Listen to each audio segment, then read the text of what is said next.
Bonjour, bienvenue à cette conférence du mois qui a pour titre La rencontre des mondes, le carrefour des mondes parallèles, non? Le carrefour des mondes.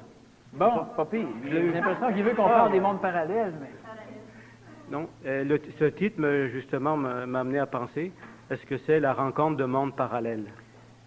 Vu qu'ils sont parallèles, ils ne peuvent pas se qu'est-ce qu'un rencontrer. monde parallèle? C'est un monde qui est dans une autre dimension que la nôtre. Et qu'est-ce qu'une autre dimension? Un autre taux vibratoire. Un taux vibratoire différent qu'on ne peut pas percevoir. Est-ce que la vapeur d'eau est dans un monde parallèle comparé à la glace? Non. Alors, qu'est-ce qu'une dimension? C'est vous qui faites la conférence, c'est pas moi. C'est ça que je fais Non, aussi. ok. Avant de répondre Ouais. aux questions Non, de mais- l'intervieweur, il faudrait au moins comprendre Où on s'en ce qu'il va? entend par ces questions. C'est ça, où on s'en va? Euh, Disons, c'est les termes employés à une dimension parallèle. Bon, une dimension. Pour moi, c'est un taux vibratoire différent.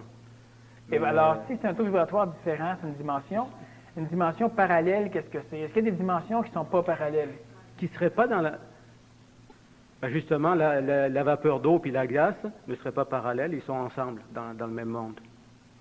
Quand il y a un contact entre les mondes parallèles, apparemment les mondes parallèles sont en contact les uns les autres. La vapeur d'eau peut être en contact avec la glace. Oui. Mais il n'y a pas de vapeur d'eau dans la glace. La glace peut s'évaporer. Oui, absolument. Ah. Oui. Mais qu'est-ce qu'un monde parallèle? Pour moi, c'est un monde qu'on ne perçoit pas, qui existe, mais qu'on ne perçoit pas. OK. Puis qu'est-ce qu'une dimension? Ben, c'est la même chose. Bien, on a 4 dimensions actuellement, dont la hauteur, la largeur, la profondeur et le temps. OK.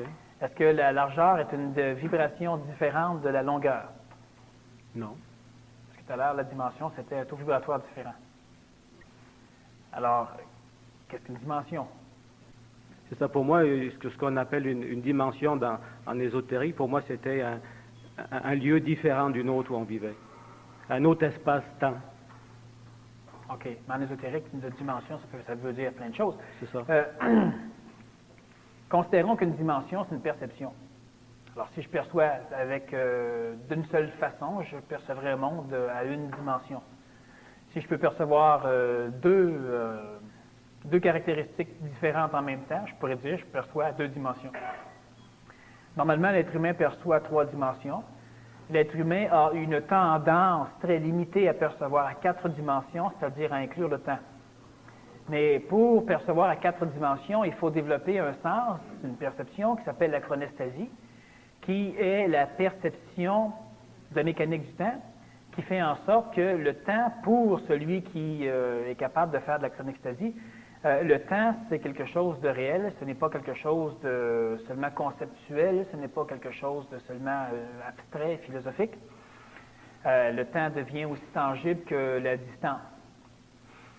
Alors, donc, on pourrait parler de dimensions comme ça. Un monde parallèle, si c'est un monde dans une autre dimension, ça voudrait dire que c'est un monde qu'on ne perçoit pas parce qu'on n'est pas équipé pour le percevoir, et que lorsqu'on peut le percevoir, eh bien, on voit maintenant à 5 dimensions.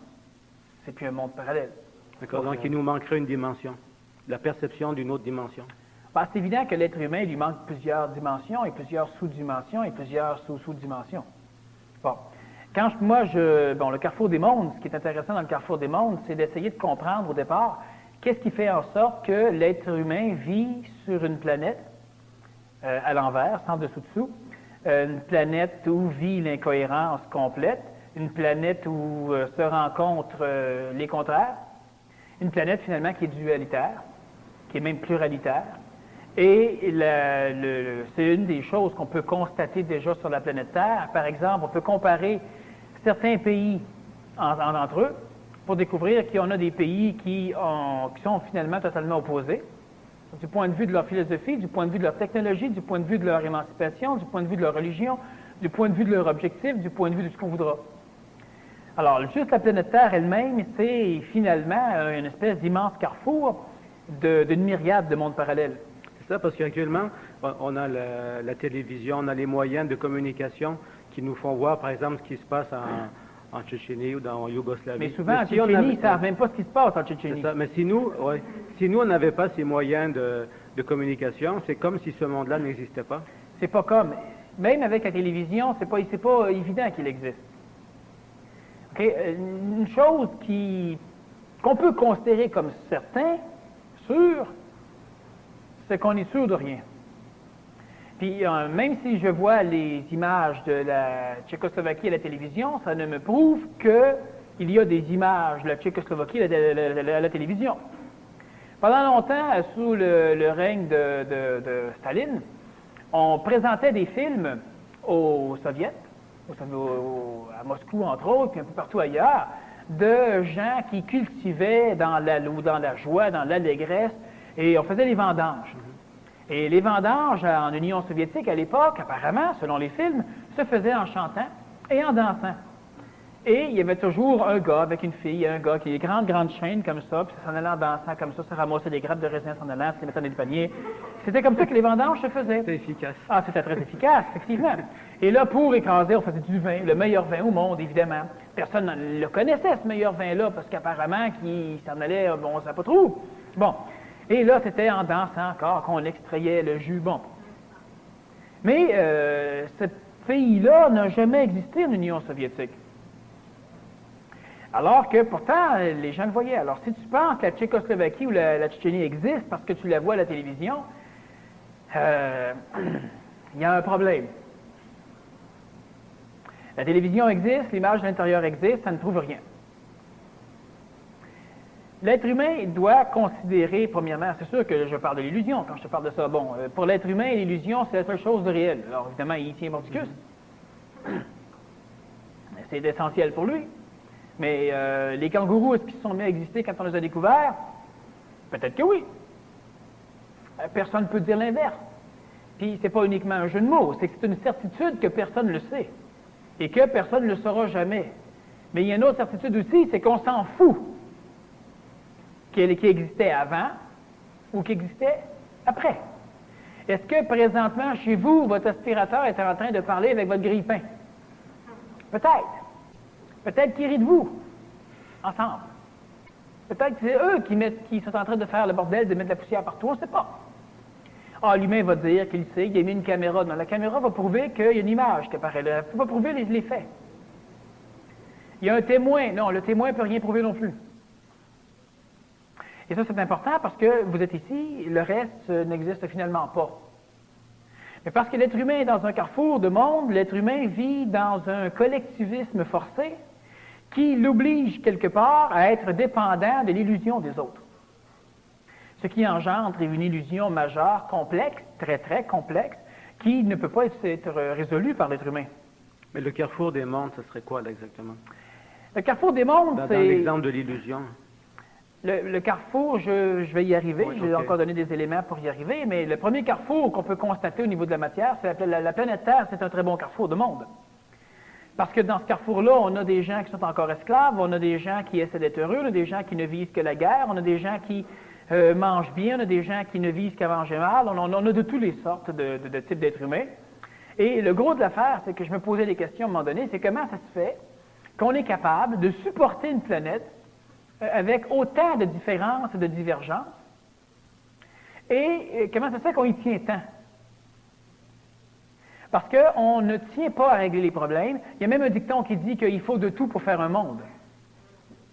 C'est essentiel. Il faut des criminels. Sans ça, ce ne serait pas un monde.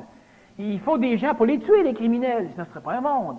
Il faut des gens qui sont laids, il faut des gens qui sont beaux, il faut des gens qu'on trouve laids, c'est un peu juste, ou des gens qu'on trouve beaux. Il faut des gens qui sont handicapés, des gens qui le sont moins. Il faut de tout pour faire un monde, c'est essentiel. Mais on y tient énormément. Si on prend l'avion puis on va dans ces pays-là, donc qu'est-ce qu'on fait là? On change de monde ou on Oui. est toujours dans notre monde? Tu changes de monde, mais tu es toujours dans ton monde. Sauf que ton monde est modifié par ce que tu connais du monde où tu vas.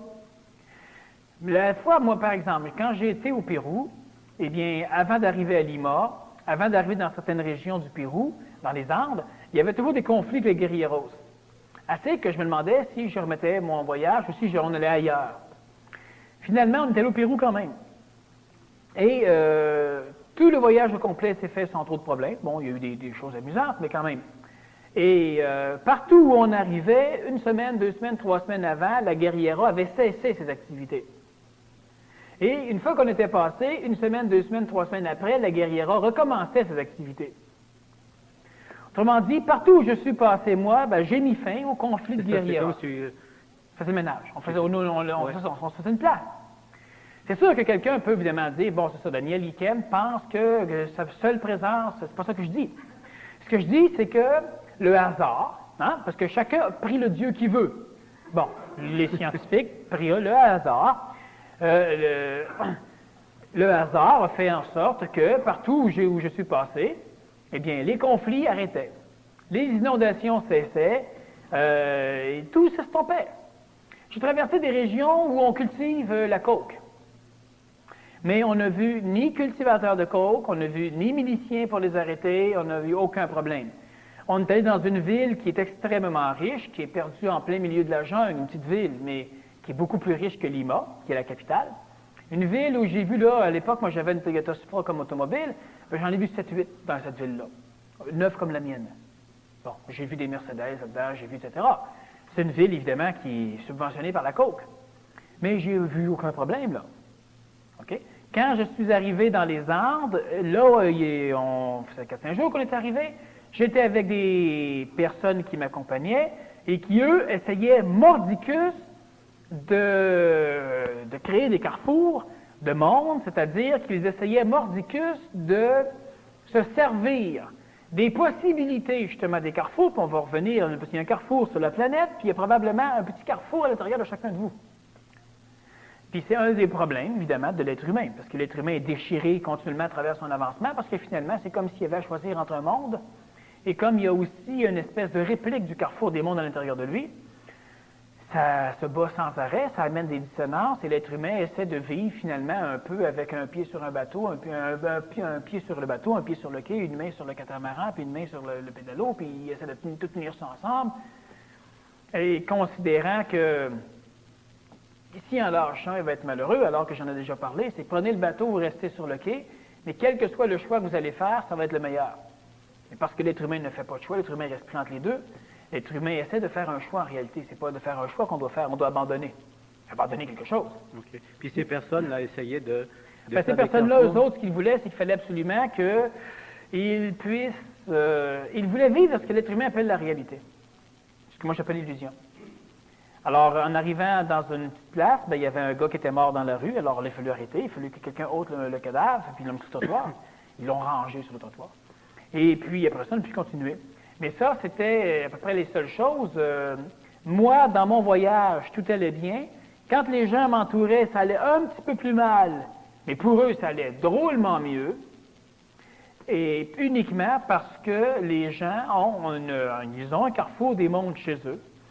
Il y a chez eux la même chose, une espèce de Spoutnik, une espèce de satellite, une belle sphère, avec un paquet de rayonnements qui les amène à être en contact avec différents mondes. Mais ils avaient des attentes aussi? Ils allaient là, puis ils s'attendaient à ce qu'il arrive telle chose. Ils avaient des attentes. Ces attentes-là portent un nom. Des peurs. Des peurs, oui. OK? Alors oui, ils avaient des attentes, qu'on appelle des peurs, et ils cultivaient ces attentes-là. Mais le carrefour des mondes, qu'est-ce que c'est, finalement? Puis j'amène ce mot-là parce que c'est important de redéfinir un peu des choses qu'on connaissait déjà, un peu comme la peur d'ailleurs. On va se rendre compte que la peur, telle que l'être humain la décrit et la connaît, la peur n'existe pas. Et la peur, c'est un conflit entre deux mondes. Bon, la peur, c'est uniquement un conflit entre deux mondes. La peur, c'est une perception de deux attentes, minimum deux attentes, deux désirs, deux attractions entre deux mondes. Et si l'être humain n'était pas lui-même un carrefour de mondes, parce qu'à l'intérieur de toi, il y a plein de choses. Il y a le goût du mouvement, le goût de la stabilité. Donc déjà, il y a un court-circuit. Il y a le goût de la vieillesse, le goût de la jeunesse. Il y a le goût du voyage, le goût de la sédentarité. Il y a le goût de la communication, le goût de se la fermer. Il y a le goût d'être avec quelqu'un, le goût de vivre seul. Et il y a le goût d'être pauvre, le goût d'être riche, etc., etc., etc. Et l'être humain qui n'est pas un carrefour de monde n'a pas de désir, n'a pas de goût. Il s'en va. Et la problématique, c'est que un carrefour de monde devient un état, ça devient un monde. Autrement dit, la planète Terre est un monde constitué finalement du contact d'une multitude d'autres mondes. Puis quand je parle de monde, je ne parle pas d'autres planètes, je ne parle pas etc. Je parle simplement de concept de ce que peut être un monde, de vision de ce que peut être un monde. Quand vous allez vivre, par exemple, dans un pays en guerre ou aller faire un tour au Rwanda, vous êtes sur une autre planète. Mais vous n'êtes pas sur une autre planète. Mais vous n'êtes pas dans le même monde. Il n'y a pas de téléphone. Vous voulez poster une lettre, il n'y a pas de problème. La lettre ne se rendra jamais parce qu'ils vont ôter le timbre avant puis ils vont le revendre. Si vous saviez combien de personnes ont liché votre timbre avant vous. C'est un autre monde. Alors, il y a énormément d'autres mondes. Si on regarde les religions, ce sont d'autres mondes. Bon, on regarde juste les religions où la femme est encore totalement l'esclave et soumise, et elle l'accepte, elle le reconnaît, elle veut ça, elle trouve ça correct. Alors qu'ailleurs, d'autres femmes ont de la difficulté à prononcer le mot homme sans avoir de l'urticaire. Deux mondes. Un carrefour de monde, finalement, c'est un endroit où un être humain qui exprime en même temps des choses qui sont de différents chronotopes, donc des choses qui sont souvent totalement opposées. C'est pas nécessaire que ce soit opposé, c'est différent. Mon but, moi, c'est d'être ceci, toi, ton but, c'est d'être d'autres choses. Comment ça se fait qu'on est un côté de l'autre? Parce qu'on est dans un carrefour. Donc, normalement, on arrive de quelque part, on devrait continuer notre chemin, et quelque part, il existe des carrefours, il y en a au moins un ici sur la planète Terre, où les gens arrivent là-dedans, une espèce de gros rond-point parisien, et là, c'est la folie furieuse, tout devient à l'envers, tu rentres là-dedans, tu n'arrives plus à sortir, et tu te mets à tourner, et il vient un moment donné où tu penses que finalement, peut-être, cette grande roue, ce grand rond-point, c'est la vie, c'est de même ça se passe. Fait que là, c'est normal qu'il y ait une petite minoune à côté, puis qu'il y ait un chauffeur de taxi qui gueule après, puis qu'il y ait un camion en panne là, puis c'est normal. Parce qu'il faut de tout pour faire un carrefour, faire un monde. Sauf que chacun venait d'une rue différente, chacun allait à une place différente, et il vient un moment donné où tu ne sais plus du tout où tu t'en vas, et c'est un carrefour. Chez l'être humain, on a le même phénomène. On a un carrefour, c'est-à-dire que progressivement, finalement, les personnes qui sont dans le carrefour finissent par prendre de l'expérience. Pourquoi? Parce qu'en étant dans le carrefour, la première chose que l'humain, qui déjà au départ n'avait pas de conscience, se dit, c'est que tout ce que j'ai à faire, c'est de suivre le gars en avant.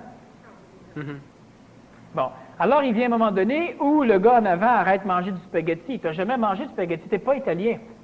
Tu es français. Toi, tu manges du pain baguette puis du ballonné. Alors là, tu arrêtes de manger du spaghetti.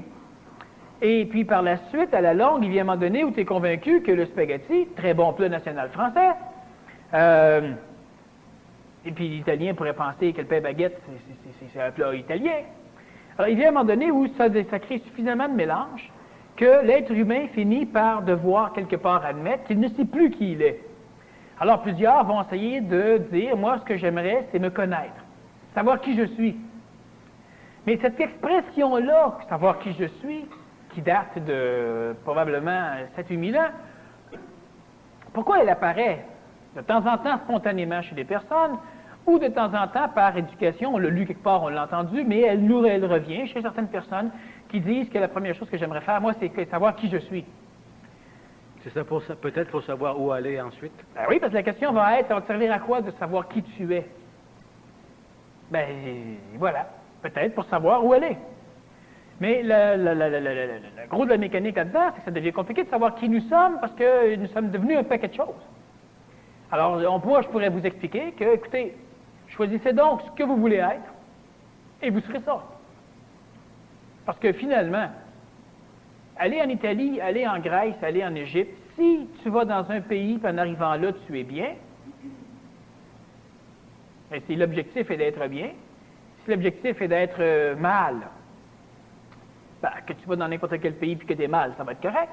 Tant qu'on reste dans le carrefour, tout ce qui est bien pour tout le monde devient en majorité mal pour tout le monde. Et c'est un problème. Dans les mondes où les gens se plaisent à faire la guerre, ils aiment se faire la guerre. C'est bien de faire la guerre.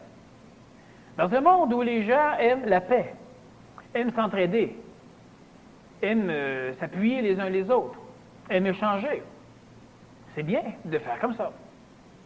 Sauf que dans un carrefour, évidemment, c'est très compliqué parce que celui qui fait la paix, il rend malheureux ceux qui font la guerre. Et ceux qui font la guerre rendent malheureux ceux qui font la paix. Et il vient un moment donné où on fait la guerre aux gens qui ne veulent pas faire la guerre. Si on fouille dans l'histoire, il y a eu des époques, quelque part, qu'on a, évidemment, on modifie l'histoire au fur et à mesure qu'on modifie notre conscience. Et il y a des territoires où les gens se faisaient la guerre et c'était correct. Il y a des pays, il y a des histoires encore, ça change progressivement, mais où les gens se faisaient la guerre et c'était un art noble. Mais on faisait la guerre entre ceux qui voulaient faire la guerre. On ne faisait pas la guerre avec les gens qui ne voulaient pas faire la guerre. On faisait la guerre avec les gens qui voulaient faire la guerre. Bon, on avait toujours, par exemple, préservé les innocents, les civils. Ben oui, on préservait les civils. Alors oui, c'est sûr qu'il y a eu des nations dans l'histoire de l'humanité. La planète Terre est un carrefour depuis longtemps, mais un carrefour qui de plus en plus se carrefourise. Là, on est rendu avec un village mondial. Donc, le carrefour est de plus en plus carrefour. Si on regarde la dernière guerre, les États-Unis ne voulaient pas rentrer en guerre, puis ils ont été obligés, ils ont été emmenés justement dans ce carrefour-là, ben oui. Dans le carrefour de la guerre. Absolument. Et il y a eu, à l'époque, si on regarde, on retourne dans le passé, même sur le continent américain, il y a eu beaucoup de peuplades autochtones qui se faisaient la guerre. Les Mohawks, par exemple, les Iroquois, c'était une religion de s'entretuer, d'aller tuer des ennemis. L'ennemi, c'était qui l'ennemi? C'était même pas des ennemis, finalement. On va aller tuer un Huron. Et on le ramenait vivant si possible, et puis après ça, on le faisait torturer, puis plus on arrivait à le faire torturer longtemps avant qu'il meure, plus les dieux étaient contents. Bon. Mais sur le même continent, il y avait d'autres peuplades qui ne se faisaient jamais la guerre. Et qui n'étaient jamais embêtés par ceux qui aimaient faire la guerre. Parce que ceux qui aimaient faire la guerre avec ceux qui aimaient faire la guerre. Parce qu'ils devaient trouver, comme on dit, plate de faire la guerre avec quelqu'un qui ne veut pas faire la guerre. Non, ça c'est ce que nous on va dire. Oui. Mais... Parce qu'eux ne faisaient pas la guerre pour la puissance. Les Blancs faisaient la guerre pour la puissance. Les Blancs, les premiers qui vont attaquer, ça va être ceux qui ne veulent pas se battre. Parce que ceux qui ne veulent pas se battre sont des lâches, des faibles, donc c'est normal qu'ils les exterminent. Bon, toutes des philosophies différentes, mais c'est tout ça, on parle réellement de carrefour de monde. Historiquement, dans le passé, les légendes, aujourd'hui il n'y a plus de légendes. Mais les légendes, il y en avait plein. Pourquoi? Probablement parce qu'il y avait d'autres mondes juxtaposés aux nôtres. Des mondes qui se sont dissous, qui sont disparus, qui se sont retirés. Les mondes des sorciers, les mondes d'une chevalerie noble peut-être, parce qu'il y a eu une chevalerie extrêmement vile, c'est évident. Il y a toute une histoire, une grande panoplie de contextes qu'on connaît, dont on a encore la saveur et qui progressivement s'est dissous. Est-ce que ça peut venir du fait que la Terre se refroidisse? La Terre ne se refroidit pas suffisamment. Non, ce qu'il faut comprendre probablement, c'est que l'être humain glisse d'homocronte, change de monde. Présentement, nous, on change de carrefour, c'est-à-dire qu'on glisse en entraînant avec nous une panoplie tellement furieuse d'autres mondes que ça limite énormément notre glissement homochronique, donc le changement d'état, et ça fait en sorte, finalement, qu'on glisse d'une façon très, très, très, très collective. Mais si on étudie simplement le carrefour intérieur, okay? Il y a le carrefour extérieur, on a juste à se promener sur la planète Terre pour se rendre compte qu'on est dans un monde finalement totalement débile. Et on se rend compte que si on va dans une région, d'ailleurs les Chinois appelaient ça le yin et le yang, si vous allez dans une région très pacifique, ben, il y aura des viols, il y aura des meurtres, il y aura un peu de violence. Si on va dans une région extrêmement violente, ben, il y aura là quelques personnes qui sont vraiment bonnes, qui voudront aider, etc. C'est amusant, moi j'ai rencontré des Libanais. Des gens pacifiques, des gens extrêmement corrects, des gens honnêtes, des gens travailleurs, des gens qui vraiment s'arrangent. Mais ces gens-là, au Liban, sont des tueurs. Et ici, ils ne le sont pas. Et s'ils retournent, ils vont retourner pour aller retuer. Je connais des Haïtiens qui sont ici, qui sont des gens qui travaillent bien, sont des gens qui sont honnêtes, des gens qui sont corrects. Et qui, en Haïti, seraient des gens pour le supplice du pneu. Ceux qui ne connaissent pas, c'est plus intéressant, c'est qu'on vous attache un pneu, on vous attache les mains, on vous met un pneu sur les épaules, puis on met le feu près le pneu. Bon. Et ces gens-là, ici, non, mais là-bas, oui. Et c'est ce qui va faire en sorte, très souvent, que les personnes vont dire, mais finalement, il nous a menti tout le temps, tu sais, ou encore, je ne pensais pas qu'il était comme ça, ou bon. Mais cette personne-là, étant sortie d'un monde, agit d'une autre façon. Elle retourne dans le monde, elle réagit comme ça. Notre planète Terre est un carrefour. C'est le monde qui le force aussi à agir comme ça. Ça, c'est évident, en ce sens que l'être humain il n'a pas de libre arbitre. Parce que si dès qu'il arrive là, il se sent menacé, il n'agira pas comme ici où il se sent vraiment à l'aise. Oui, mais il y a des gens qui, ici, se sentent menacés quand même et qui vont agir d'une autre façon. Moi, j'ai rencontré des Guatémaltèques ici qui, à chaque fois qu'ils rencontrent un policier, ils ont peur. C'est normal, parce que là-bas, la police, ce sont les criminels, c'est la police.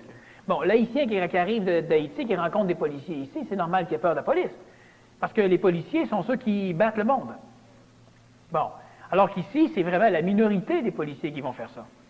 Il y en a toujours, parce que le carrefour du monde est là. Mais c'est la minorité. Sauf que, n'empêche que le Guatémaltèque que je connaissais qui était ici était un Guatémaltèque extraordinaire. Bon, sauf qu'il avait dû fuir son pays parce qu'il avait fait des choses pas correctes en ce sens qu'il avait utilisé comme argument le fait de renverser le gouvernement qui était très mauvais pour pouvoir exprimer ce qui est mauvais chez lui. Mais rendu ici, non, il est vraiment, vraiment, vraiment correct. Il va continuer à avoir peur des gens ici sans menacer quand même par la police. Parce que je me rappelle un jour où on travaillait, il y avait des policiers qui étaient venus pas vérifier, qui étaient venus s'enquérir de ce qu'on faisait. On était en train de construire un bateau, un immense voilier. Et puis, il s'est caché dans un coin, mais caché, pas caché, mais il s'est reculé. Puis quand les policiers sont repartis, il est venu me voir pour me demander si tout était correct. Puis je dis, ben oui, les gars, ils veulent simplement acheter nos livres, puis ils veulent savoir quand est-ce qu'on part, puis ils sont emballés, ils aimeraient partir avec nous autres. On ne peut pas comprendre ça, lui. Mais non, ce n'est pas des policiers. Ils vont mettre le feu au bateau. Alors, même si les personnes sont menacées, mais ce qui est important de comprendre, c'est que nous vivons dans une situation qui est attribuable au fait qu'on est dans un carrefour, c'est-à-dire que, puis le carrefour est un concept, évidemment, c'est-à-dire que c'est une vision intéressante pour pouvoir comprendre des mécaniques chez l'être humain. Et il y a une réplique interne de l'extérieur. Pourquoi? Parce qu'on est sans arrêt confronté à l'extérieur. Et l'être humain, tant qu'il n'a pas de contact avec l'intelligence, il n'est rien d'autre qu'une machine à programmer. Toute l'éducation est une programmation. On va l'éduquer à être raciste, il va être raciste. On va l'éduquer à être pacifique, il va être pacifique. On va l'éduquer à manger végétarien, il va être végétarien. Bon. Sauf qu'évidemment, dans l'éducation, il faut inclure toutes les manipulations téléphatiques, c'est-à-dire les manipulations inconscientes, involontaires qui viennent de l'extérieur, qui font partie de l'éducation, évidemment, de l'être humain. C'est ça, parce qu'il y a plusieurs individus qui vont avoir la même éducation, mais qui ne vont pas... Ils n'ont pas la même éducation. C'est l'illusion, on pense qu'ils ont la même éducation. Ils ont tous vécu des vies différentes. Si on prend des gens qui ont la même éducation, ben ils agissent exactement de la même façon. C'est évident qu'il y a le facteur génétique qui est très important. La même éducation va être reçue de façon différente. Sauf que l'être humain est une machine vierge. Programmez-la à tuer, elle va tuer. Programmez-la à aimer, elle va aimer. C'est évident qu'il y a des génétiques plus enclins à la pacification parce qu'eux ils font partie du monde de la paix. Et il y a des génétiques plus enclins à la violence. L'éducation, normalement, peut décider assez. Elle peut nuire ou aider, dépendamment du côté où on est placé. On peut donc faire d'une génétique X quelque chose d'autre. Bon, la génétique, il faut en tenir compte au niveau du départ, mais l'éducation peut totalement changer de direction de génétique. Le gros de l'affaire, c'est qu'il y a une réplique du carrefour des mondes à l'intérieur de chaque individu, et l'individu vit sans arrêt ce carrefour des mondes-là à l'intérieur de lui, mais encore une fois, il y a un problème.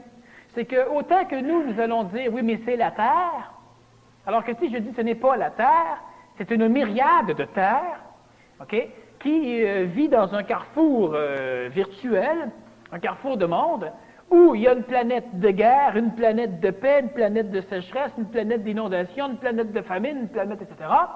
Et là, nous, on essaye sans arrêt par la science ou la religion, qui sont vécus dans ce carrefour, mais sans comprendre l'idée au départ que peut-être qu'il n'y a pas de loi qui régisse réellement la juxtaposition des guerres entre ces mondes. Donc, on va dire des conflits plutôt d'identification entre ces mondes. Par exemple, comment se fait-il qu'il y a des dimensions, on cherche des cycles, on cherche Les exterminations, il y a eu quoi? Il y a à peu près 7 exterminations majeures des êtres vivants sur la planète Terre. La dernière était au Jurassique avec les dinosaures, mais il y en a eu d'autres avant qui étaient beaucoup plus grosses. On a eu des exterminations complètes de près de 99% de tout ce qui vivait sur la planète Terre. Et évidemment, on parle de plantes, on parle de microbes, on parle d'oiseaux, pas d'oiseaux, mais on parle d'animaux un peu avant la période des dinosaures. Donc, normalement, on devrait s'attendre à ce qu'il y ait un autre cycle. On a des cycles de glaciation. On a des cycles de ce qu'on voudra. Mais il y a des cycles de glaciation. L'ère glaciaire va expliquer la disparition, par exemple, d'animaux qui mesurent 2 mètres, 1 mètre de haut. Et en même temps, l'ère glaciaire va servir à expliquer le fait qu'a pu survivre plus fortement d'autres espèces qui avaient aussi 1 mètre de haut. L'être humain essaie sans arrêt de comprendre une mécanique extrêmement complexe qui, selon moi, ne peut pas être comprise si on n'est pas capable de voir déjà qu'il y a différentes mécaniques qui sont en conflit, différents mondes dans un carrefour. Par exemple, comment comprendre la paix et la haine?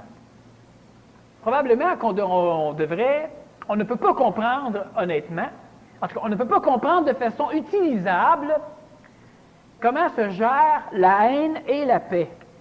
La haine et l'amour, par exemple. On ne peut pas comprendre ça d'une façon utilisable. On sait que certaines personnes, de temps en temps, aiment, de temps en temps haïssent, de temps en temps aiment, de temps en temps haïssent.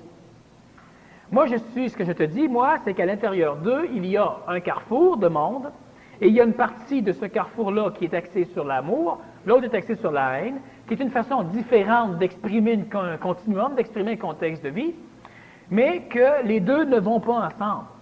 Donc, il ne peut pas y avoir de lois ou de mécaniques qui peuvent nous permettre de calculer, par exemple, le potentiel de haine chez quelqu'un qui a un tel potentiel d'amour, ou de calculer le potentiel d'amour chez quelqu'un qui a un potentiel Y de haine. Mais l'être humain essaie toujours de se comprendre en fonction de l'acceptation d'emblée que je ne suis pas un carrefour de monde, mais c'est ce que je suis. Comme la planète Terre, ce n'est pas un carrefour de monde, c'est la Terre. Alors, pour moi, ça crée un problème au niveau de l'efficacité d'intervention, minimum de glissement homochronique ou minimum d'éducation. Au lieu de considérer sans arrêt, par exemple, que oui, mais c'est normal que de temps en temps tu sois possessif, que tu vives la jalousie, que tu vives la peur, que tu vives l'espérance, que tu vives la joie, c'est normal que tu vives tout ça. C'est normal, si on prend le terme normal en ce sens que la norme des gens vivent cela, OK. Mais le mot normal pour l'être humain désigne autre chose que le collectivisme. Normal veut dire que c'est ce qui doit être vécu. Sinon, il faut te soigner. Alors donc, oui, c'est normal, mais ce n'est pas ce qui doit être vécu. Et moi, je répète fréquemment, par exemple, comme si on regarde juste la crise de l'adolescence, pour moi, c'est une maladie mentale. C'est-à-dire que ce n'est pas un processus naturel dans l'émancipation de l'être humain. Et la preuve de ça, c'est que tous les pays non industrialisés ne connaissent pas de phase de crise d'adolescence. Puis dans l'histoire, l'enfant n'a jamais vécu de crise d'adolescence. Il est enfant, on l'initie, il est adulte et c'est réglé. Bon, il y a l'être humain a une tendance majeure, évidemment, à accepter comme étant essentiel. Évidemment, on va rationaliser là-dessus. La crise d'adolescence, c'est essentiel parce que ça permet de développer puis ceux qui n'en vivent pas, ils le développent quand même. Alors franchement, venir nous achaler avec la crise de l'adolescence. Alors c'est la même chose. C'est normal que de temps en temps, que tu sois un peu déprimé. Moi, je considère que quand tu es déprimé, tu es dans un monde où il n'y a que de la déprime. Et de temps en temps, il y a des états qu'on vit qui n'existent dans aucun de ces mondes. Et vous ne pouvez pas les solutionner si vous ne réglez pas le conflit entre les mondes. Et c'est ce que l'être humain, finalement, essaye de faire régulièrement, régler des conflits entre des mondes sans régler le problème de la pluralité des mondes. D'où le choix, faire un choix. Ah oui. Si tu es triste ou heureux, c'est faire le choix d'être heureux. Puis, mais qu'est-ce que ça est, faire un choix? Prendre une décision. Oui. Qu'est-ce que c'est, prendre une décision? Ça serait se garder dans l'état de, mettons, si on fait le choix d'être heureux, de déterminer que c'est notre but. Oui. Et qu'est-ce que c'est? Ça implique quoi? Il se passe quoi? C'est quoi encore faire un choix? Un autre Se mettre mot. son énergie dans une direction. pousser dans une direction Oui, donnée. c'est Avec... tout vrai, mais il y a un mot plus important encore qui doit arriver. Parce que pousser dans une direction, c'est une chose, mais ça n'implique pas de faire un Une choix. constante? Non plus. Pour faire un choix, il y a une chose à faire. Si vous voulez faire un choix, donc finalement couper à travers les certains mondes, il y a une chose à faire. Quand on fait un choix, c'est simple. Faire un choix veut dire abandonner. OK? Si je choisis, ça veut dire que j'abandonne. J'abandonne quelque chose. Et l'être humain, lui, sa problématique, c'est qu'il veut faire des choix sans abandonner. OK? Si tu veux faire le choix de ne pas mourir, il faudra que tu abandonnes la vie. Tu ne mourras plus. L'humain veut faire des choix, mais l'humain ne veut pas abandonner, alors que faire un choix implique impérativement le fait d'abandonner. Je choisis de rester à telle place, j'abandonne toutes les autres places. Mais l'être humain, souvent, il reste là, mais il n'a pas abandonné. Dans sa tête, à l'intérieur de lui, ce n'est pas abandonné encore. Faire un choix veut dire couper. Et l'être humain peut régir le carrefour des mondes à l'intérieur de lui, c'est-à-dire arriver à le solutionner, c'est-à-dire sortir du carrefour, minimum sortir le carrefour de lui. Après ça, il pourra lui-même carrément sortir du carrefour. Pour ça, il doit abandonner. Okay? Je dois faire un choix. Je ne dois pas. Le choix n'existe pas. Je devrais me poser la question, bon, qu'est-ce que j'abandonne? Okay, j'abandonne ça. Parfait. Je coupe, j'abandonne. J'abandonne, ça veut dire que j'abandonne. Quand j'ai abandonné ça, je n'ai plus de problème avec ça. Mais si j'ai choisi ceci, mais que je n'ai pas abandonné l'autre, je n'ai toujours pas fait de choix. Et là, il arrive ceci. C'est que la vie, elle tend à s'exprimer. On a parlé à un moment donné de ce qui empêchait l'être humain d'avancer pour se rendre compte que finalement, c'était sa survie. Bien, on a parlé en masse. Ou votre premier objectif, c'est de ne pas mourir. Quitte à mourir. Quitte à perdre la vie, ils veulent tout faire pour ne pas la perdre. L'animal fait la même chose, la plante fait la même chose, et j'ai expliqué que le corps physique était constitué de façon à préserver la vie. L'ego, l'astral, constitué de façon à préserver la vie de la race, la vie de l'espèce, pas la vie de l'individu. Bon, ça veut dire que la vie, elle a une tendance, elle veut s'exprimer. Chacun des mondes est une vie différente. Chacun des mondes est donc une vie. Chacune de ces vies-là veut s'exprimer, veut vivre. Si nous vivons dans un carrefour, nous serons confrontés sans arrêt à l'expérience de l'expression de ces vies-là. Nous verrons de la guerre, nous verrons de la violence, nous verrons de la paix, nous verrons de tout. Si en plus il y a un carrefour des mondes à l'intérieur de nous, le carrefour va tout faire aussi pour s'exprimer. Quand on parle de l'ego pluriconstitué, qui a une tendance majeure à vivre, à vouloir survivre, donc à vouloir s'exprimer, vouloir s'alimenter, ce sont des lois. Une loi, c'est une règle, c'est ce qu'on constate là d'une façon empirique, par observation. Mais ça ne veut pas dire que c'est muable. Ça veut dire que c'est ce qu'on en a compris actuellement de ce qu'on a perçu. Et l'être humain, à l'intérieur de lui, va donc, s'il est pluriconstitué, s'il y a un carrefour des mondes chez lui, et c'est le cas, il va donc sans arrêt devoir prêter son corps, ou ses corps, à l'expression d'un monde en particulier.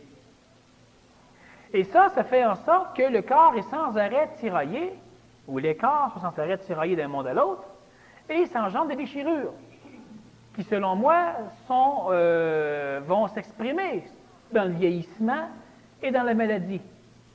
Alors, plus il abandonne, moins il sera tiraillé. Absolument. Et plus il abandonne, moins il vieillit, moins il est malade, moins il est tiraillé, et moins il va vivre des problématiques. Bon, selon moi, le malheur, c'est uniquement un tiraillement entre deux mondes, ou plusieurs mondes. Mais il n'y a pas de monde malheureux. Ça n'existe pas, un monde malheureux. Le monde où tu fais la guerre, les gens sont heureux là-dedans. Si on regarde, par exemple, le guerrier qui vient de perdre un bras, il souffre. Mais non, il y a une nuance.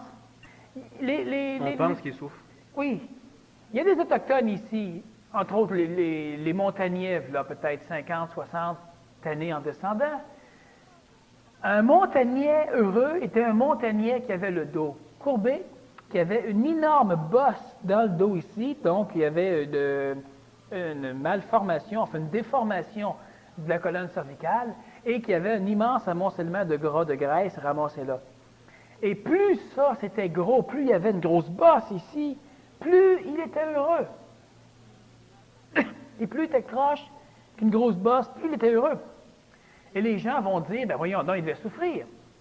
Il y a des personnes en Chine, là peut-être 200 ans, qui, rendus à 60 ans, devaient avoir plus de dents. Ils se les cassaient les dents avec des roches. Bon, et les Inuits faisaient un peu la même chose. Les personnes âgées, les Inuits très âgés, là, 30 ans en montant, devaient ne plus avoir de dents, avoir des dents extrêmement carriées. Mais ils ne souffraient pas, ils étaient heureux. Le montagnais, lui, c'est parce que les gens, ils faisaient du portage. Alors, quand tu avais une grosse boche, tu étais toute déformée, c'est que tu peux porter de lourdes charges. C'est que tu en avais porté des affaires. Puis tous les jeunes rêvaient d'avoir la bosse du porteur. Bon, et les Inuits, parce qu'ils mâchouillaient la peau pour la rendre souple. Alors, une vraie femme d'igloo doit mâcher, si elle a des bonnes dents, elle n'a pas mâché comme il faut. Là, elle est malheureuse. Alors que si elle a tout perdu ses dents, là, elle est reconnue, elle est aimée, elle est bien dans sa peau, tout va bien. Les Chinois, c'est la même chose. Bon, il faut bien comprendre que le malheur est une vision de la psychologie humaine, mais ce n'est pas un état typique à un monde. Il n'y a pas de monde où on connaît la peur. Il y a des mondes où les gens vont aller, il n'y a pas de monde où on connaît la peur. Dans ces mondes-là, on connaît l'incapacité, la capacité, mais on ne souffre pas de la peur. Et je parle de la peur telle qu'on la connaît. Je ne parle pas de la peur, il y a différents niveaux de peur. La peur de perdre la face, c'est une chose, mais ce n'est pas de cette peur que je parle. La peur, c'est la peur que l'être humain connaît ici aujourd'hui, parce que l'être humain connaît des choses, il utilise des vieux mots qui devraient être néologisés, on devrait mettre de nouveaux mots pour définir ces choses-là, parce que l'être humain, utilisant des vieux mots, conserve l'archétype du mot, et finalement s'imagine que les Romains avaient peur comme lui, il a peur aujourd'hui, que les Romains étaient stressés comme lui, il est stressé aujourd'hui. Mais absolument pas. Absolument pas. Les indigènes que j'ai rencontrés dans la jungle, lorsqu'ils ont peur, ils n'ont pas ma peur. Ils n'ont pas peur comme j'ai peur. Ils n'ont pas peur comme les gens que j'amenais dans la jungle avaient peur. C'était pas la même peur. Moi, j'avais par exemple une immense orage, un déluge dans la jungle avec des éclairs, puis il y a des arbres même qui foudroyaient à côté de nous. Ben, les indigènes étaient cachés en dessous des tables, les oreilles bouchées, puis ils avaient peur. Il y avait des personnes avec moi moi, je voulais aller me promener dans la jungle, dans la pluie, dans l'orage. Eux, leur peur était de ne pas pouvoir venir, puis d'être jugé par moi après. Mais on n'a pas le même type de peur. Il y en a un qui a une peur question survie, l'autre, c'est pas dans le même monde, c'est pas le même genre de peur.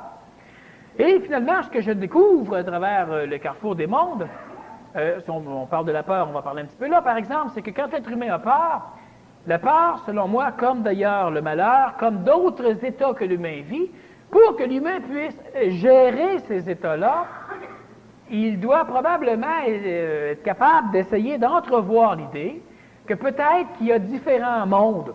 On parle de monde, on va mettre un autre mot à un moment donné, mais différents mondes. Et quand je parle de monde, moi, c'est-à-dire que c'est une façon de vivre. OK? Alors, je vis comme ça, j'ai la télévision, je n'ai pas la télévision, c'est des mondes. Et non pas des planètes. Bon. Alors, à l'intérieur de l'être humain, il y a aussi différents mondes.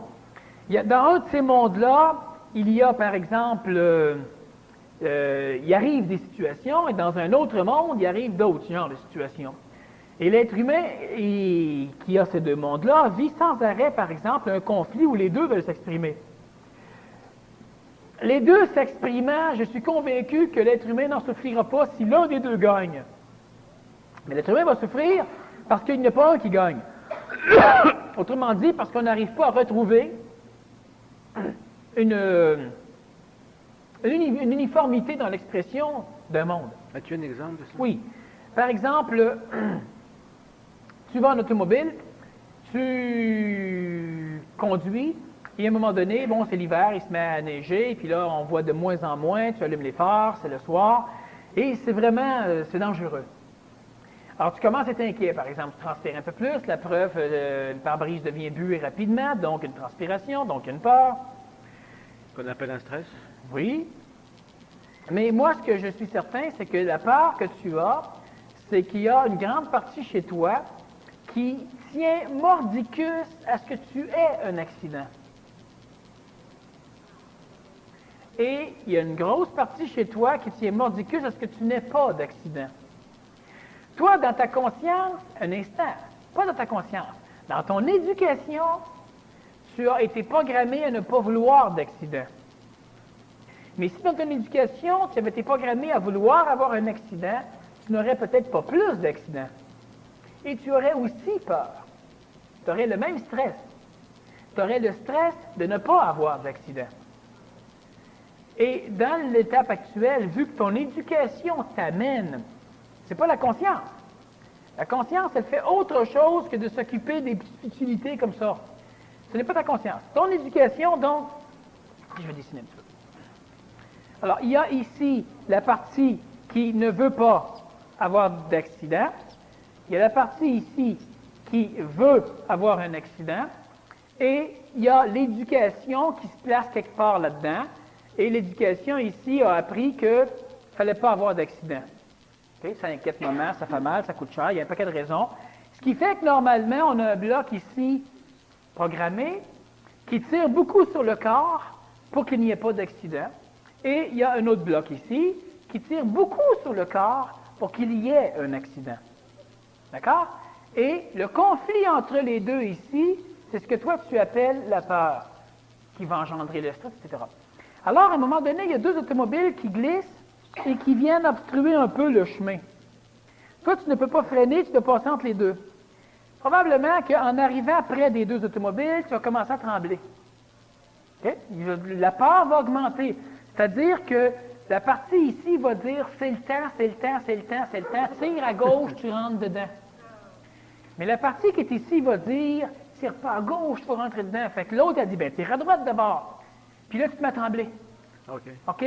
C'est exactement parce qu'il y a une partie de ce qui contrôle le corps physique qui veut faire une action et il y a une autre partie qui veut faire une contraction.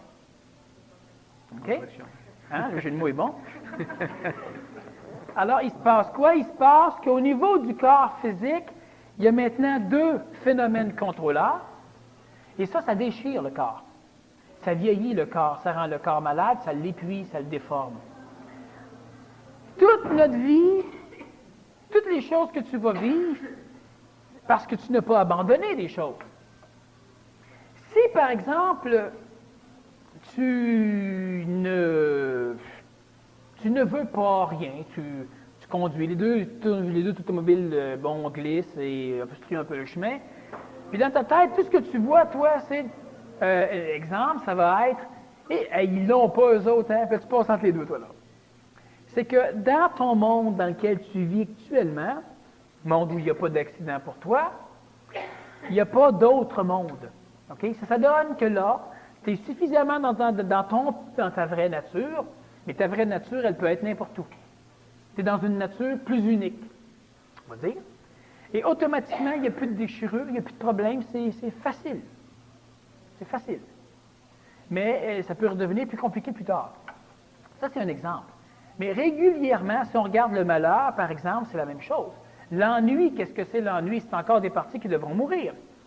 Ces parties-là ne meurent pas, mais devront se détacher de l'être humain. L'être humain doit cesser d'être un carrefour. Mais ce que je trouve intéressant dans cette vision-là ici des choses, c'est au niveau de... Parce qu'il faut bien comprendre que depuis des années, j'ai amené quand même pas mal d'informations.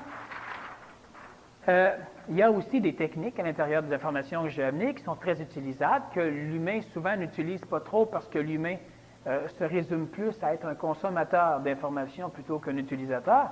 Bon.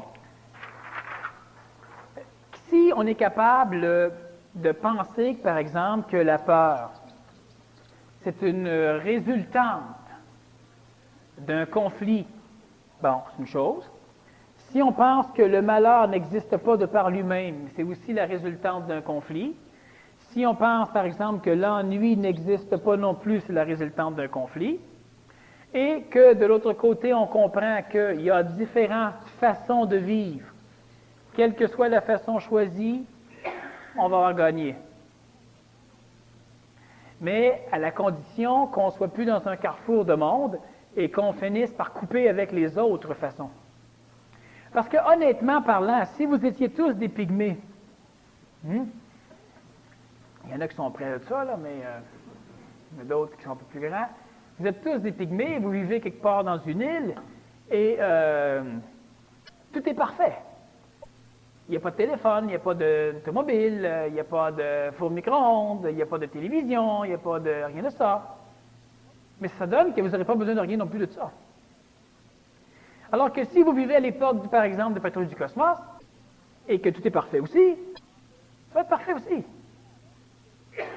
Sauf que le gros de l'amusement, c'est que le moindrement que l'être humain arrive à trouver son monde, puis je répète, Pygmée ou Patrouille du Cosmos, prends-en un. Puis quand l'être humain va réussir à trouver le monde, en trouver un, automatiquement, il va comprendre ce que l'humain ne peut pas comprendre. Automatiquement, il va quitter, il va sortir de ses problèmes. Actuellement, l'être humain ne peut pas. Pourquoi? Parce qu'entre la porte rouge, la verte, la bleue, la noire, bref, toutes les portes qui permettent, toutes les rues qui permettent de quitter le carrefour, finissent par s'amonceler et l'être humain, évidemment, il aimerait utiliser en plusieurs.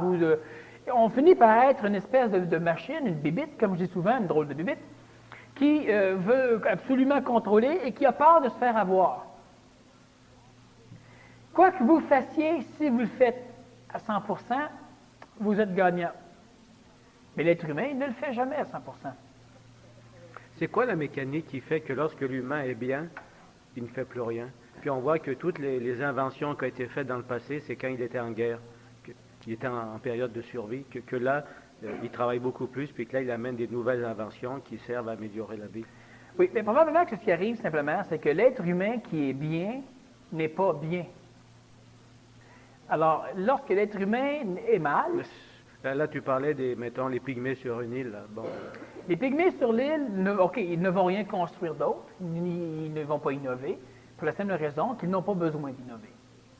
Alors, on n'a pas besoin de faire de l'avancement technologique. À ce niveau-là, les pygmées sont corrects. OK, ils sont bien, là. Mais oui. Ils sont bien, bon. Ceux qui sont mal vont innover pour essayer de régler, de s'en sortir. Mais il y a toute une mécanique, évidemment. C'est sûr, comme là, moi, j'amène une vision, Carrefour des mondes, vision interne. La deuxième partie, on pourra faire des coutures avec, finalement, le phénomène humain en général. Mais ce qu'on doit comprendre, c'est que le premier carrefour qui est déjà évident immédiatement là, c'est le carrefour entre le corps physique, entre le corps astral. Bon, le corps vital, on va l'inclure dans le corps physique, le corps mental, on va l'inclure dans le corps astral, parce que c'est une espèce d'excroissance du corps astral, et l'intelligence. L'intelligence, c'est l'être humain qui questionne. Okay, lui questionne. Bon, le mental et l'astral, c'est l'être humain qui répond, c'est l'être humain qui recherche des réponses. Il veut des réponses, c'est tout. Alors que le corps physique, lui, c'est un niveau d'inconscience, c'est plus au niveau de l'action. OK? Lui, ici, il va questionner. Bon, alors présentement, juste l'amalgame de ces trois structures-là ici crée un carrefour. La problématique, c'est que nous avons en plus un état chronotopique, c'est-à-dire que nous vivons dans des situations planétaires et internes qui sont totalement en divergence avec tout ça au complet. On se retrouve avec une constitution humaine très complexe. Et ce que l'être humain doit faire pour arriver à être bien, disons que son but serait d'être bien, mais le but de l'être humain, c'est un but qu'il ne peut pas connaître actuellement. Parce que le but du gars qui tourne dans le carrefour, qu'est-ce que c'est? C'est pas de tourner dans le carrefour. C'est de sortir du carrefour. C'est ça. Mais qu'est-ce qu'il va faire une fois sorti du carrefour? Il va essayer de comprendre ce qu'il va faire, comment il va tourner dans les rues droites, une fois qu'il va être sorti. Il essaie de comprendre en fonction de ce qu'il connaît du carrefour, et il essaie d'expliquer le neuf à partir du vieux. Donc, nécessairement, c'est infaisable.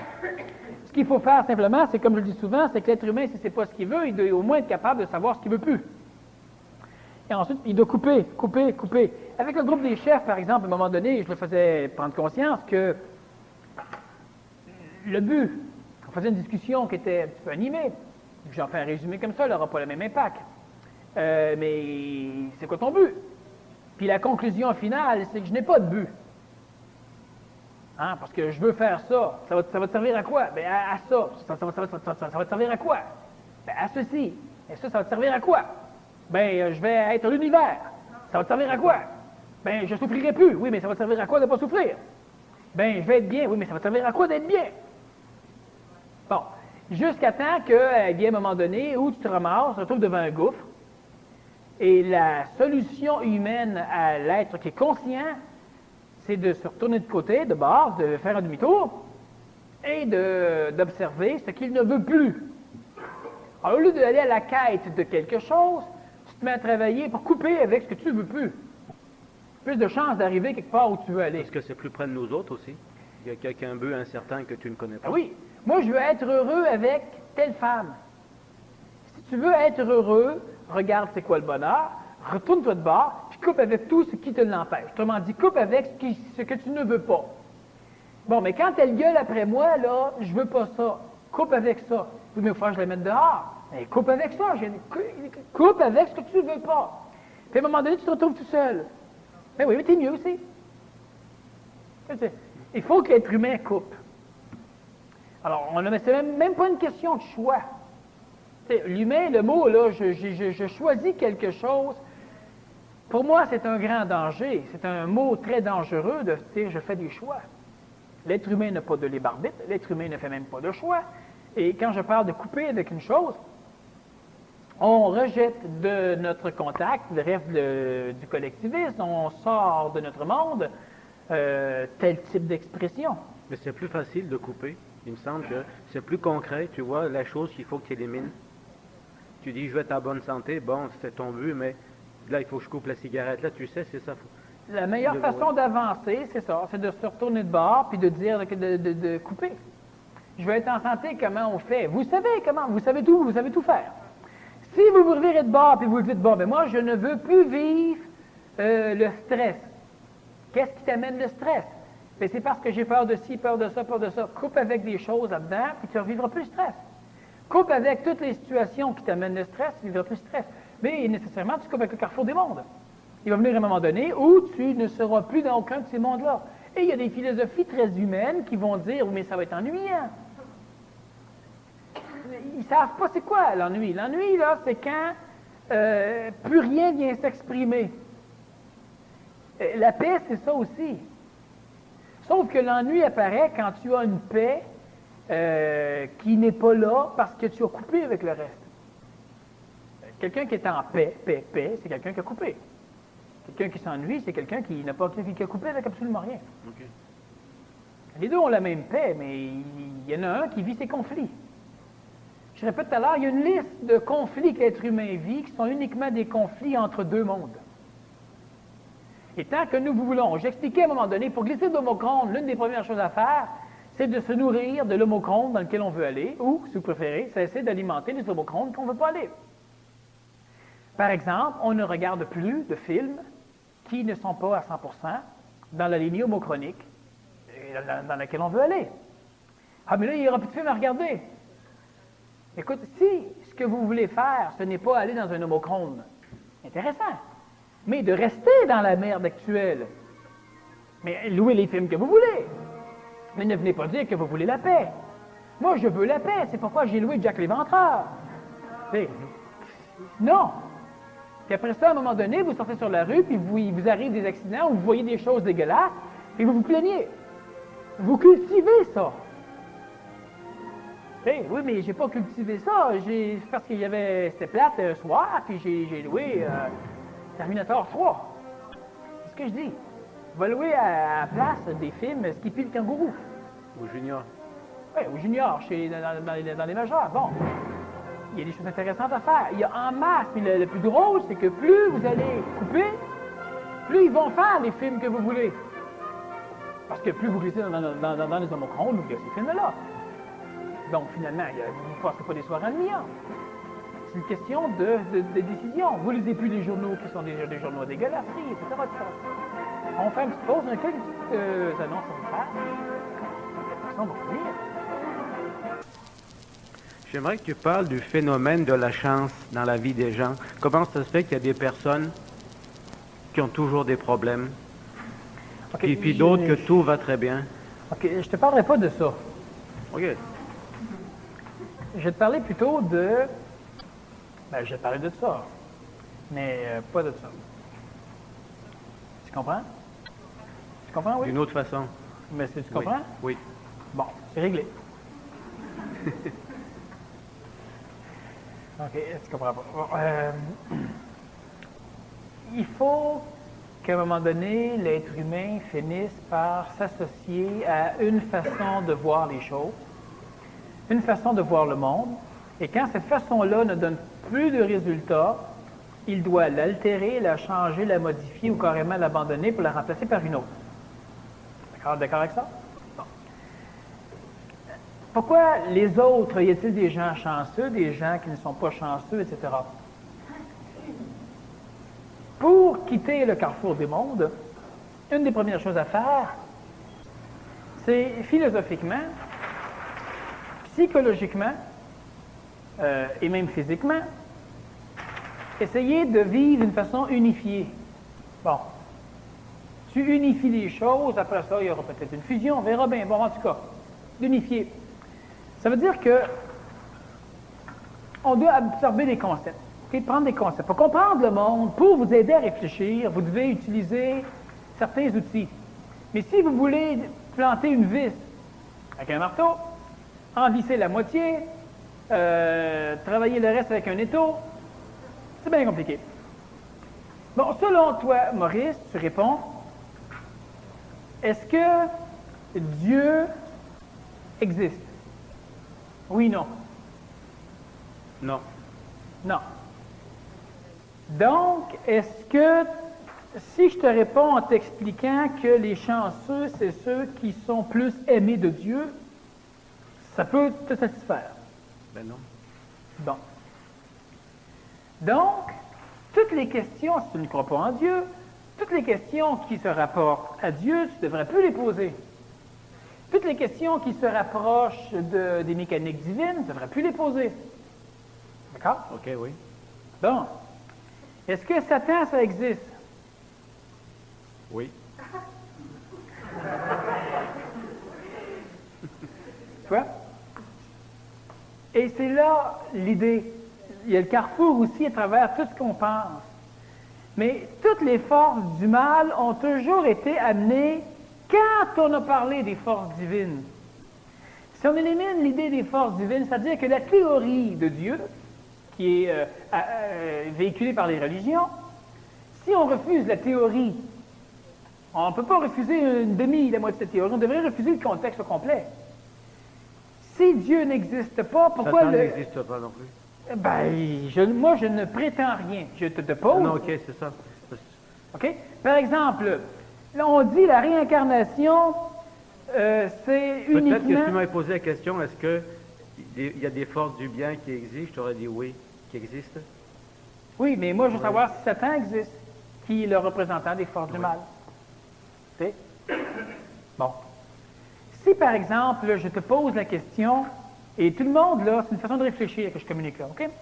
Si je te pose la question, est-ce que la résurrection existe, selon toi? Oui, non. Oui. Tu vas ressusciter pour aller t'asseoir à la droite de Dieu. La seule religion qui parle de la résurrection dit qu'il y aura une résurrection, que Dieu va ressusciter les morts, et que là, il y aura une division, les méchants vont être envoyés en enfer vers les forces du mal, et les bons vont être amenés à la droite du Père. Alors donc, toi, tu rejettes Dieu, tu acceptes Satan. Bon, tu rejettes Satan parce que tu rejettes Dieu, mais tu acceptes la résurrection. OK, moi, dans mon idée, résurrection, je pensais à réincarnation. OK, c'est pas la même chose. Non, OK. Résurrection vient de susciter à nouveau. Ressusciter. C'est prendre les corps puis les remettre en vie. Il y a certains corps, aujourd'hui, ça va être compliqué un peu, là. Bon. Mais Dieu peut tout. Qu'ils disent. Bon. Fait que tout ce que Dieu peut pas, c'est de votre faute. Il faut bien s'expliquer les choses. Si la réincarnation, est-ce que la réincarnation existe selon toi? Oui. Oui? Bon. Est-ce que tu choisis ton corps et la vie que tu vas vivre avant de te réincarner, ou bien non, c'est le hasard, ou bien non, si c'est ton corps qui choisit ça, ou bien non, c'est quoi? Je choisis mon corps OK. Pourquoi as-tu choisi ce corps-là? parce qu'il allait en fonction De? La partie qui serait incarnée, C'est quoi cette partie-là? C'est toi, ça? c'est des mémoires. Oui. Mais qui a choisi le corps? Ces mémoires-là allaient, en fin de compte, c'est pas un choix qu'elles ont fait, elles ont été attirées par ce corps-là parce qu'il y allait. Mais est-ce que tu as choisi ton corps ou non? Oui, en été, oui. Choisi, oui. C'est pas un choix, non, c'est pas un choix. Non, c'est pas un choix parce que c'était ça que ça prenait. Pourquoi? Parce que le corps allait avec les vibrations, avec les mémoires, puis ces mémoires-là, ça prenait ce corps-là. Bon, Puis ça, toi, ça- là-dedans, t'es où? Moi, qui, moi? Toi. Celui que si je l'insulte, il va transpirer. Celui que si on le vole, il va être en motadie, il va être en colère. Et ça, c'est les mémoires, c'est l'ego, ça, Y a-tu un autre toi? c'est ma conscience. Mais si c'est ta conscience, toi, tu es qui? Je suis un ensemble de ces mémoires, du corps. L'ensemble ne peut pas répondre ça. Un ensemble ne peut pas répondre unitairement. OK. L'ensemble va dire nous sommes, mais il ne dira pas je suis un ensemble de. Mais ma conscience, je peux pas dire si ma Ma conscience... conscience, donc elle t'appartient. Ou moi. Toi, tu es qui? La conscience, là, qui est dans moi, qui m'habite. Oui, mais toi, tu es la conscience qui t'habite. Mais le t'habite, là, c'est qui? Tu comprends ce que je veux dire? Non? Non? Si, Oui. si ça, tout le monde, vous devez apprendre à réfléchir, parce que c'est comme ça, vous allez être capable de solutionner des petites choses.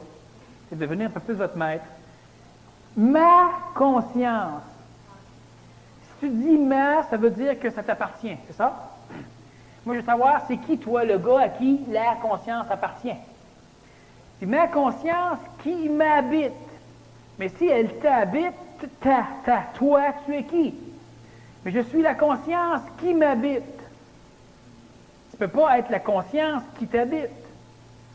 Tu peux être la conscience qui habite le corps, tu peux être la conscience qui habite l'astral, tu peux être la conscience qui habite ce que tu voudras. Mais tu ne peux pas être la conscience qui t'habite. Là, il y a La conscience qui a... Es-tu la conscience ou l'habitat?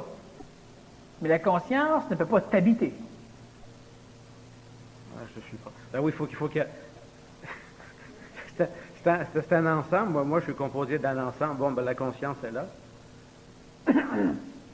Bon, c'est pas ma conscience, mais elle est là et j'ai une conscience qui est... C'est ça. Moi, je le répète encore, c'est que vous n'êtes Oui. pas composé d'un ensemble. OK? L'ensemble s'exprime sur la Terre. Vous n'êtes pas un corps, vous avez un corps. Vous n'êtes pas de la peur, il y a de la peur qui peut être vécue. Vous n'êtes pas Oui. de l'émotion, il y a de l'émotion qui peut être vécue. OK? Moi, quand je dis à quelqu'un, par exemple, je suis conscient, OK? Je suis de la conscience. Et là, je dis, c'est insulte, mais par rapport à un autre. J'ai eu de la conscience. Ah, ça va, on peut posséder de la conscience, on ne peut pas être de la conscience. Moi, il n'y a aucune conscience qui m'habite. C'est pas un jeu de mots. Jamais dans ma façon de parler, je vais expliquer, j'ai parlé de ma conscience. Je parle de moi. Tu es conscient. Oui, et je parle de moi. Et là, j'insulte les autres. Mais je parle de moi. Et ma conscience me dit pas quoi faire. Bon, mettons, je dis, je suis conscient de telle chose. Oui. Mais qui es-tu? On va donner des questions plus faciles. Oui. Si OK, qu'est-ce que tu réincarnes? Des mémoires Oui. d'individus Oui. qui ont vécu il y a X temps. Là. Bon. Est-ce que, selon toi, le passé n'existe plus ou si le passé existe en même temps que le présent? Ah oui. Ah oui, et c'est pas des pièges. Ce que je veux vous dire, c'est que pour comprendre votre monde et vous comprendre vous-même, vous prenez un petit peu de vaudou, un petit peu d'ésotérisme, un petit peu de chrétien, un petit peu de musulman, un petit peu d'extraterrestre. Puis là, après ça, vous dites, ah, t'as un peu telle affaire, ça se répond par ça. Puis il y a une autre question, on dit, ah ben, allez voir dans le vaudou. Ça, le vaudou répond à la prochaine question. Puis là, comment voulez-vous arriver après ça à contrôler vos affaires, à ne pas avoir de crise, à être très linéaire, à être clair? Quand le vaudou ne marche plus, je lâche le vaudou, mais je ne peux pas conserver les deux. Dieu, je ne crois pas à Dieu, puis quand je vais malheureux, ben, je prie Dieu. Tu sais. C'est quelque part, puis quand ça commence à marcher, ben, j'ai toujours été athée. Alors, la réincarnation, bon, le passé, est-ce que c'est quelque chose qui n'existe plus ou c'est quelque chose, selon toi, qui existe en même temps que le présent? C'est ça, ça existe encore en même temps. Oui? Donc, OK. La réincarnation Donc, c'est ce ne que peut j'appelle- donc pas être la réincarnation de mémoire de gens qui ont vécu. Non, je suis une continuité Une continuité, ça veut dire quoi? dans le temps. Oui. Ça veut dire qu'il y a des choses qui étaient, donc qui ne sont plus. Mais en même temps, tu me dis que pour toi, le passé est vivant comme le présent. Ouais. Alors moi, je dis, oh! Un instant. Pourquoi? Parce que la question tout à l'heure, comment ça se fait qu'il y a des gens qui sont chanceux?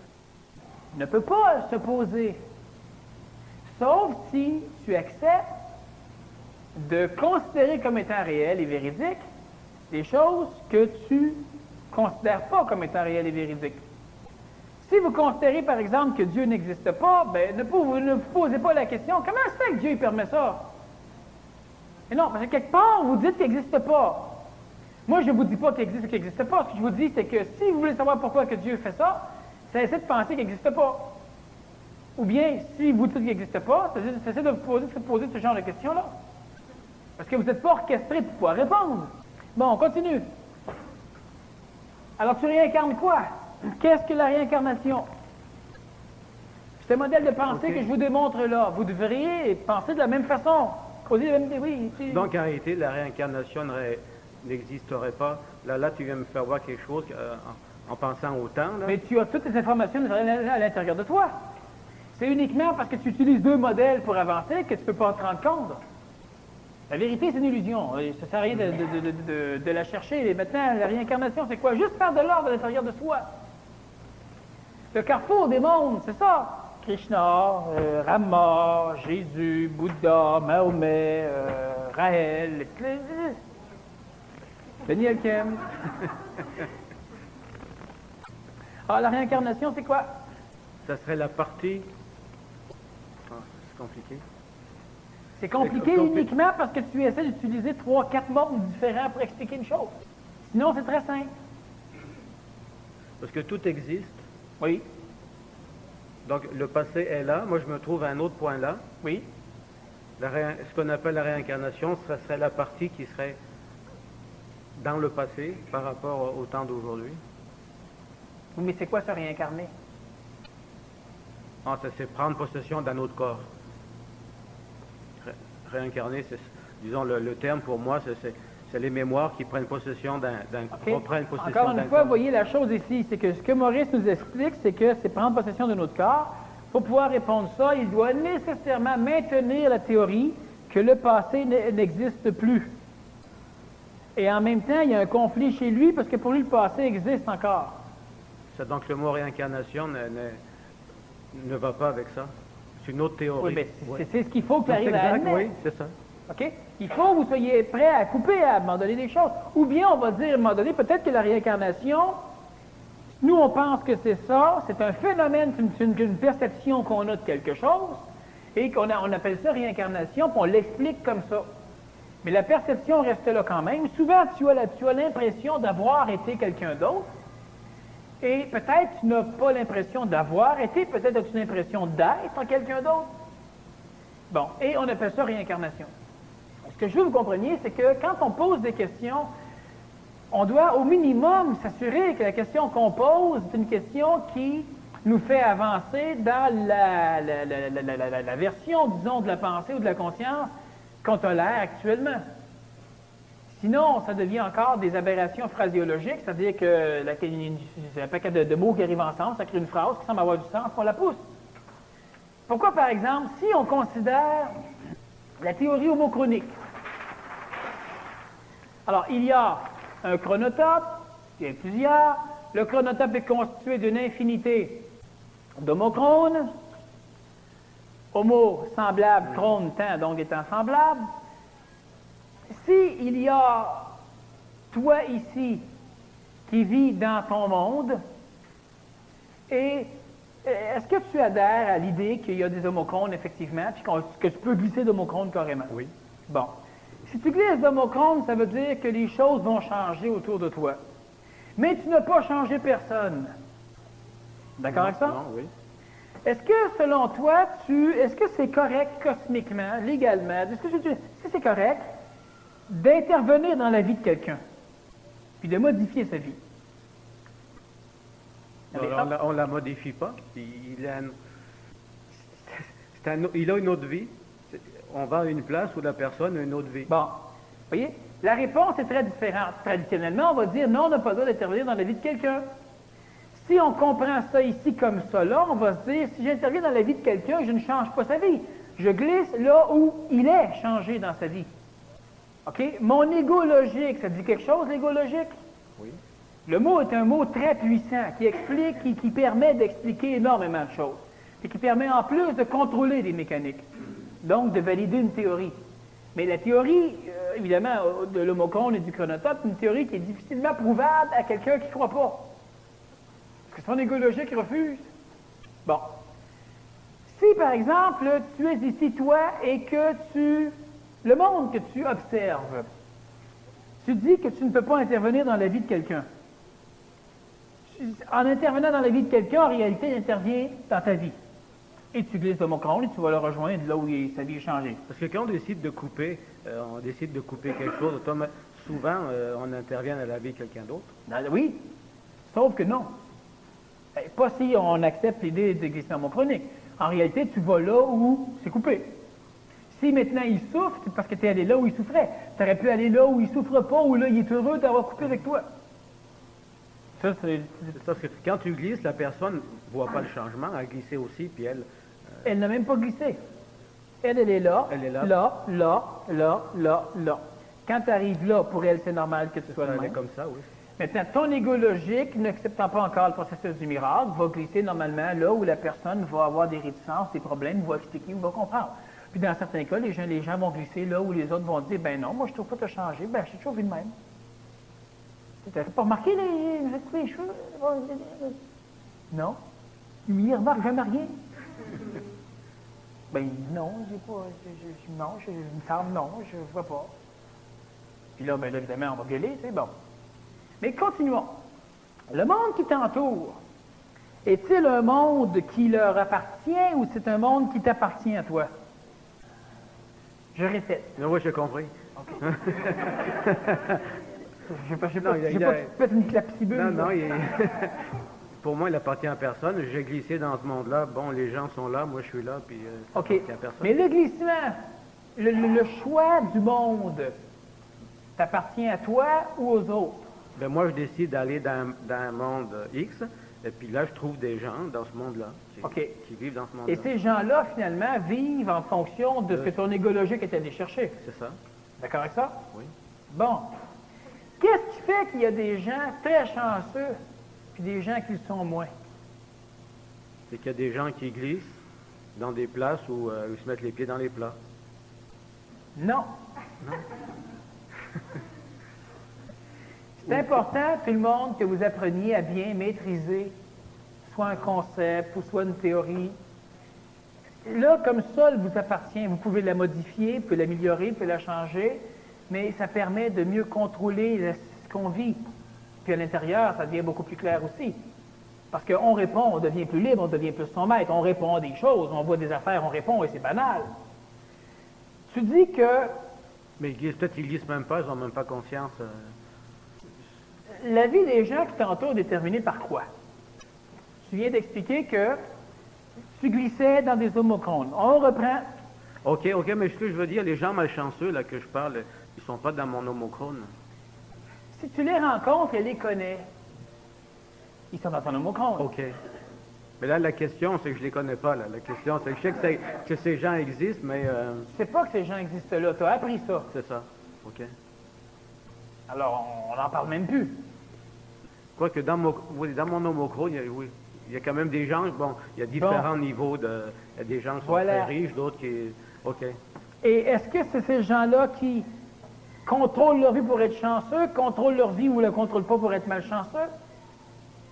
Parce que la question, comment ça se fait que dans mon homochrone, il y a du monde qui réussit, du monde qui ne réussit pas? C'est quoi leur recette? C'est ça? On propose la question comme ça. Et c'est quoi la réponse? Il faut que j'aille dans un homochrone où les gens réussissent. Quelle est la recette des gens qui réussissent dans ton homochrone? Il n'y a pas de recette, ils réussissent. Pourquoi Il ils fait d'un réussissent? homochrone où les gens réussissent. Non, il n'y a pas de recette. Alors, il n'y a pas de question non plus. Ouais. On oublie. Parce que finalement, ce que tu m'expliques, c'est que moi, je glisse dans un homochrone où il y a des gens qui réussissent, où il y en a d'autres qui réussissent pas. Mais c'est quoi leur recette? Il n'existe pas ce monde-là. OK? C'est des figurants dans ton monde. C'est un figurant dans l'art. Mais ce qu'ils voient de toi, eux, c'est pas ce que toi tu vois de toi. Puis chacun voit des choses différentes.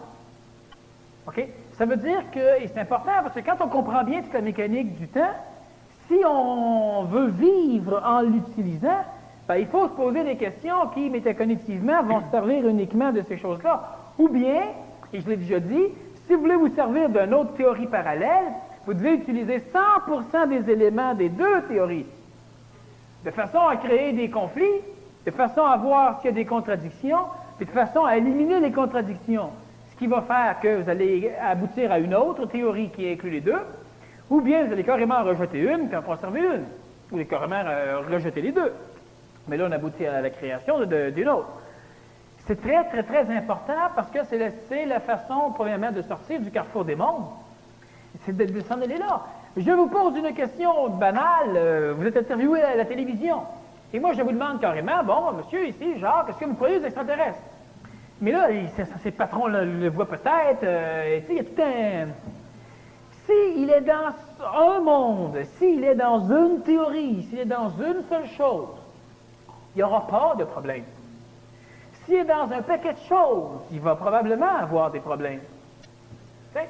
Alors, il va répondre oui, je crois aux extraterrestres. Et là, c'est pas l'animateur qui est là, OK? Le nargueur va dire en avez-vous déjà vu? Il faut y croire. Fait que lui, il répond non. Je n'ai jamais vu. Et vous croyez à ça quand même? Ben, j'ai jamais vu de kangourou, puis je crois que ça existe. J'ai jamais vu de trou noir, mais je crois que ça existe. Là, j'ai jamais vu de... Puis il peut en sortir plein comme ça, de choses que j'ai jamais vues. J'ai jamais vu d'électricité. J'ai vu des effets, mais l'électricité elle-même, c'était des histoires qu'on me conte. Je sais, mais j'y crois. Puis moi, ça me permet d'être équilibré, puis de voir mes affaires. J'y crois. J'y crois. Puis si un jour vous découvrez que c'est pas vrai, ben, j'y croirais plus. C'est pas vrai. Mais il doit rester dans une structure intelligente, finalement, qui peut être différente des autres, pas de problème. Intelligente. Moi, je rencontre Freud. Freud, il explique ses affaires. Si c'est tout cohérent ce qu'il m'explique, je peux ne pas adhérer. Mais le gars va être correct. Mais si en posant des questions, je commence à le court-circuiter, il adhérait à plus qu'une théorie. Et ces gens-là sont effectivement un peu dangereux. La personne qui est linéaire. Plusieurs personnes ont déjà vu Claude Vorillon-Raël. Ce qu'il dit, je ne peux pas adhérer à ce qu'il dit. Le gars lui-même me plaît. Il ne peut pas faire autrement que de me plaire. Parce que partout où il a rencontré des nargueurs, on n'a jamais réussi à le démolir. Pas parce que le gars est puissant, parce que le gars, il est linéaire dans une chose. Autrement dit, ça marche, son affaire. Est-ce que les Elohim vont faire tout ce qu'il dit? Et ça ne me concerne pas. Sauf que c'est simple, son affaire.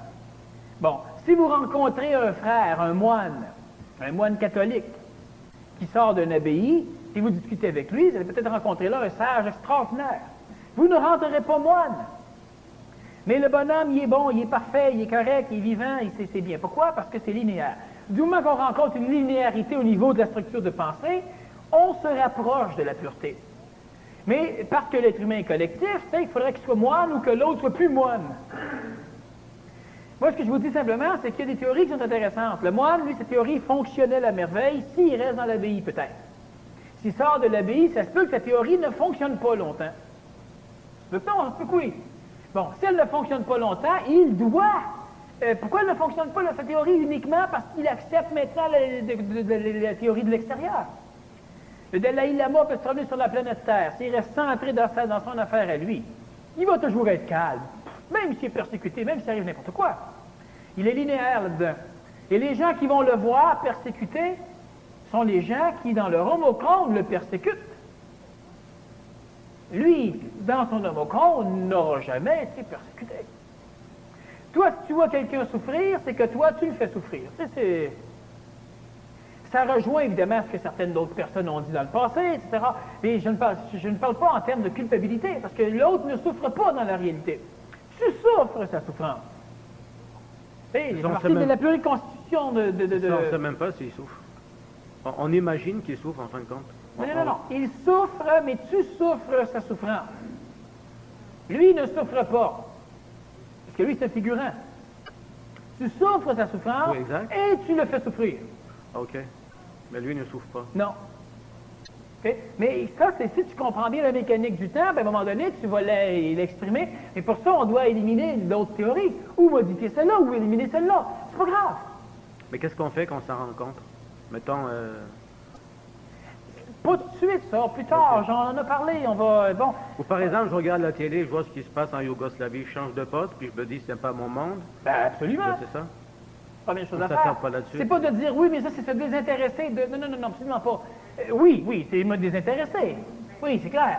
Mais moi, c'est moi que je veux régler. Si un jour je rencontre quelqu'un dans la rue qui souffre, je peux fermer les yeux, mais je vais l'entendre crier. Bon, je m'en vais ailleurs, je vais le revoir dans les journaux, je vais le revoir à la télévision, il va y avoir que des films où je vais voir de temps en temps des gens qui vont souffrir. C'est sûr que je peux me dire, je vais me cloîtrer. Mais celui qui se cloître, s'il se cloître convenablement, c'est vrai qu'il coupe de la souffrance. Il n'entendra plus jamais parler. Il n'y en aura pas de souffrance. Et c'est un fait qu'il n'y en aura pas. Mais ceux qui restent dans des homochrones où il y a de la souffrance, la meilleure façon, par exemple, pour couper court, la meilleure façon d'aider les gens qui souffrent, c'est de glisser là où ils ne souffrent plus. Parce que vous ne pouvez pas aider quiconque, vous ne pouvez que vous modifier vous-même. Si vous vous modifiez vous autres, automatiquement, dans l'apparence, de l'extérieur, les choses vont automatiquement se mettre à changer. Il y a des façons de le faire techniquement. Vous vous asseyez, vous glissez. Vous êtes glissé, ça y est, celui qui était malade est maintenant guéri. C'est pas capable de faire ça. Bon. Alors, dans ce temps-là, ben écoute, tu signales 911, puis tu dis, oui, mais ça, c'est la façon de glisser. Mais qui utilise d'autres lois, d'autres mécaniques. Bon, dans certains cas, il faudra prendre 6 mois, il faudra prendre notre tango logique pour arriver à ce qu'il n'y ait plus de souffrance. Mais vu qu'on est dans un carrefour des mondes, pendant ce temps-là, pendant qu'on en guérit un, évidemment, on n'en tripote un autre. Ça se fait dans notre tête. Hein? Ça se fait dans notre tête, sans arrêt. Souvent, peut-être, vous engueulez des gens qui ne sont pas là, vous discutez, vous vous défendez devant des choses qui ne sont pas là, vous essayez de régler les problèmes qui ne sont pas encore arrivés, qui n'arriveront jamais de toute façon. Sans arrêt, notre corps est utilisé comme ça. C'est un carrefour. Bon, alors l'être humain doit couper, il doit faire ce qu'il veut. Bon, mais on est ensemble ici, nous autres. On veut arriver quelque part où il y a un peu plus de paix. Mais il faut pour cela qu'au niveau de la tête, au minimum, que vous utilisiez quand vous avancez une théorie. Une. Elle peut être d'envergure, elle peut inclure les autres. C'est pas grave. Ce que je veux dire quand je parle d'une théorie, c'est pas de dire si vous êtes mormon, rejetez les témoins de Jéhovah. C'est ce que je dis. Une théorie. Ça veut dire que si vous voulez utiliser la théorie des témoins de Jéhovah, la théorie des Mormons et celle de Krishna, bien, vous devez être capable d'en créer une nouvelle qui est capable d'inclure les trois et d'éliminer toutes les contradictions entre les trois. Et là, vous aurez une théorie plus majeure. Mais pas une théorie qui va, par exemple, dire « Ah oui, mais moi, ma théorie, c'est que c'est le même Dieu que tout le monde prie. » Mais il y a une problématique parce que le même Dieu ne dit pas les mêmes choses aux mêmes gens.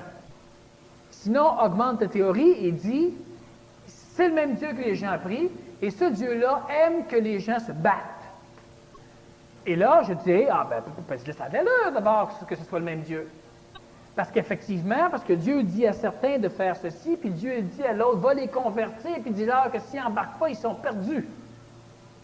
Et si c'est le même Dieu, pourquoi Dieu dit-il aux Mormons de convertir les témoins de Jéhovah, aux témoins de Jéhovah de convertir les Mormons, aux musulmans de convertir les deux autres? À moins que Dieu aime la chicane. Et là, si vous me dites, oui, c'est parce que Dieu aime la chicane, on peut continuer à discuter. Savez-vous qu'est-ce que vous développez quand vous parlez de Dieu qui aime la chicane?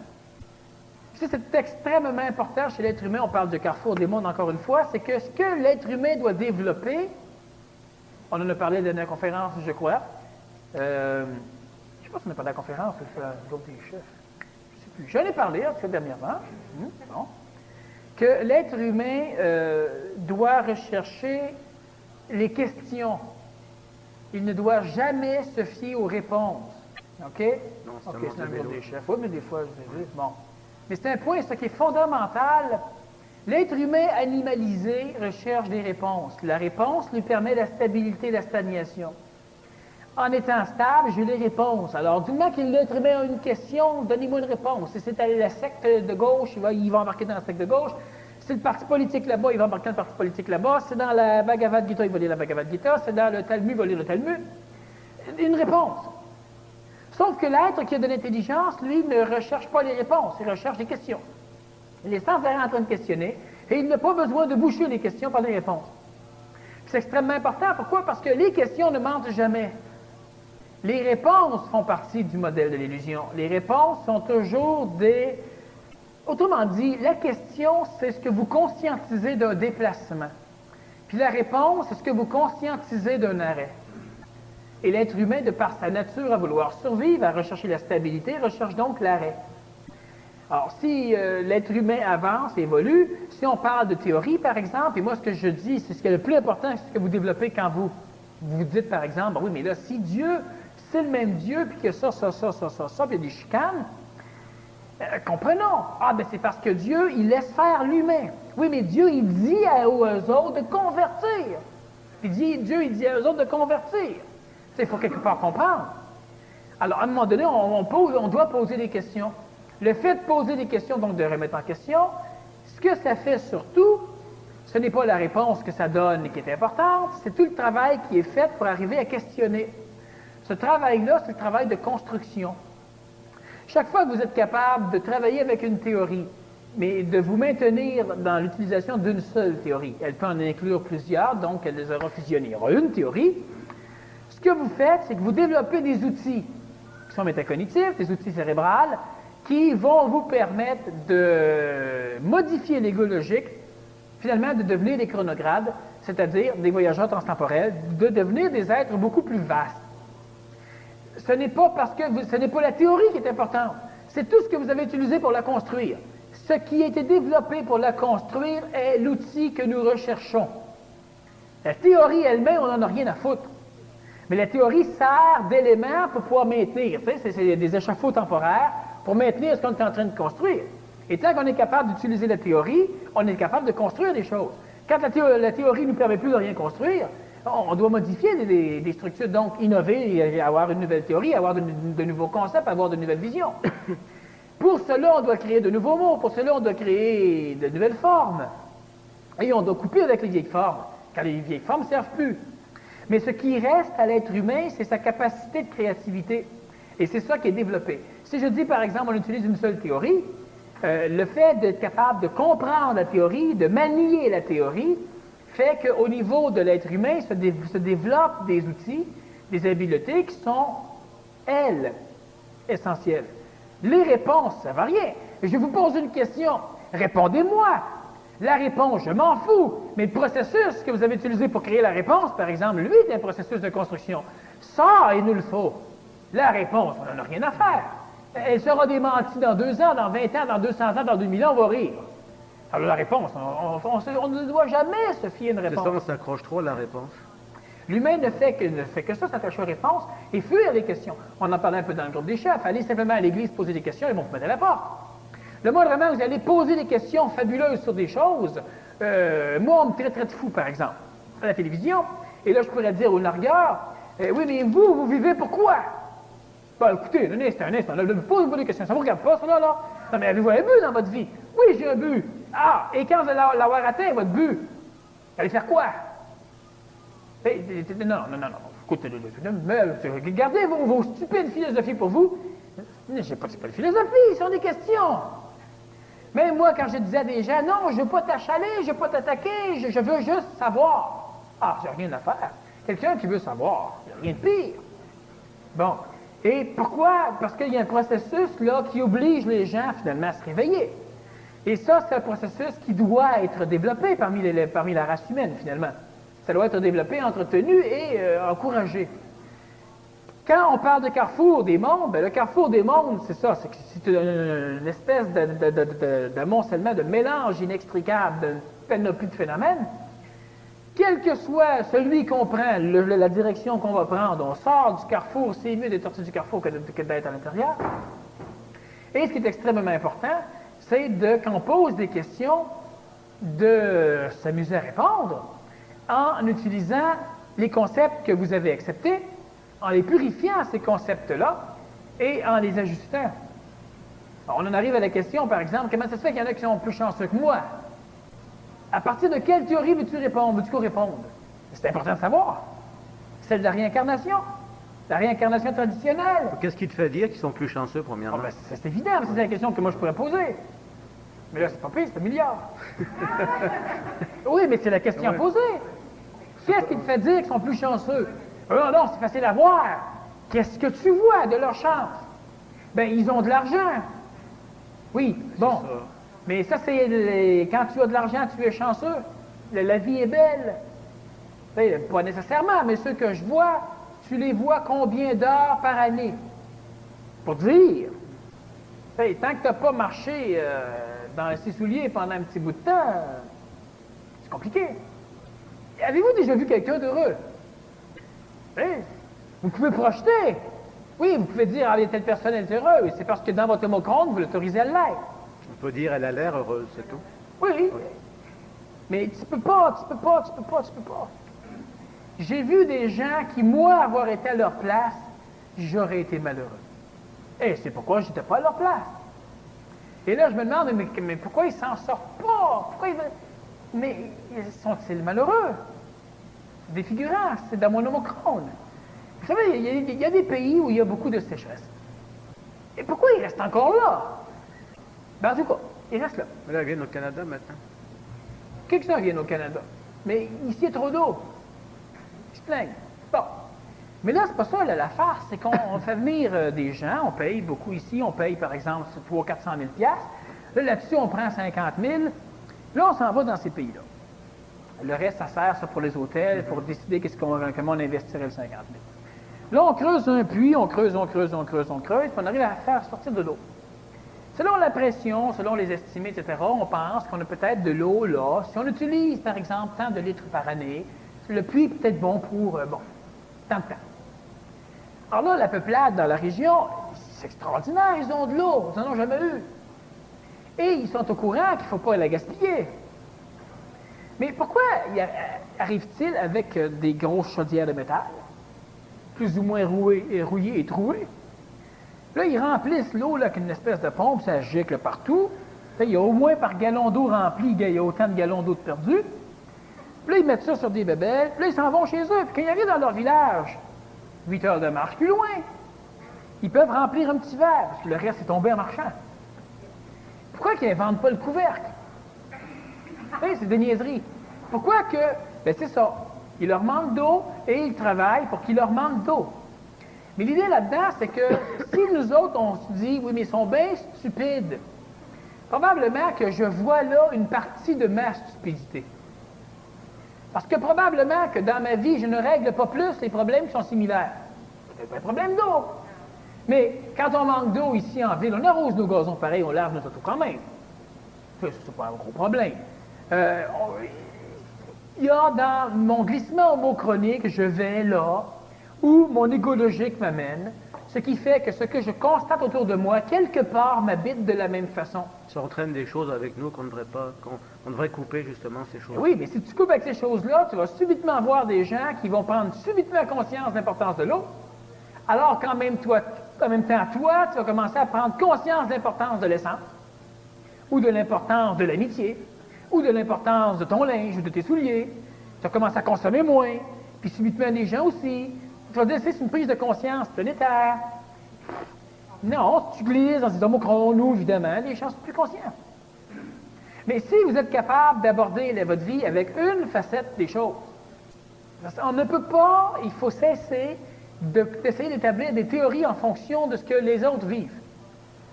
Parce que les autres ne vivent ça uniquement que parce que vous êtes allé là, en fonction de votre égo logique.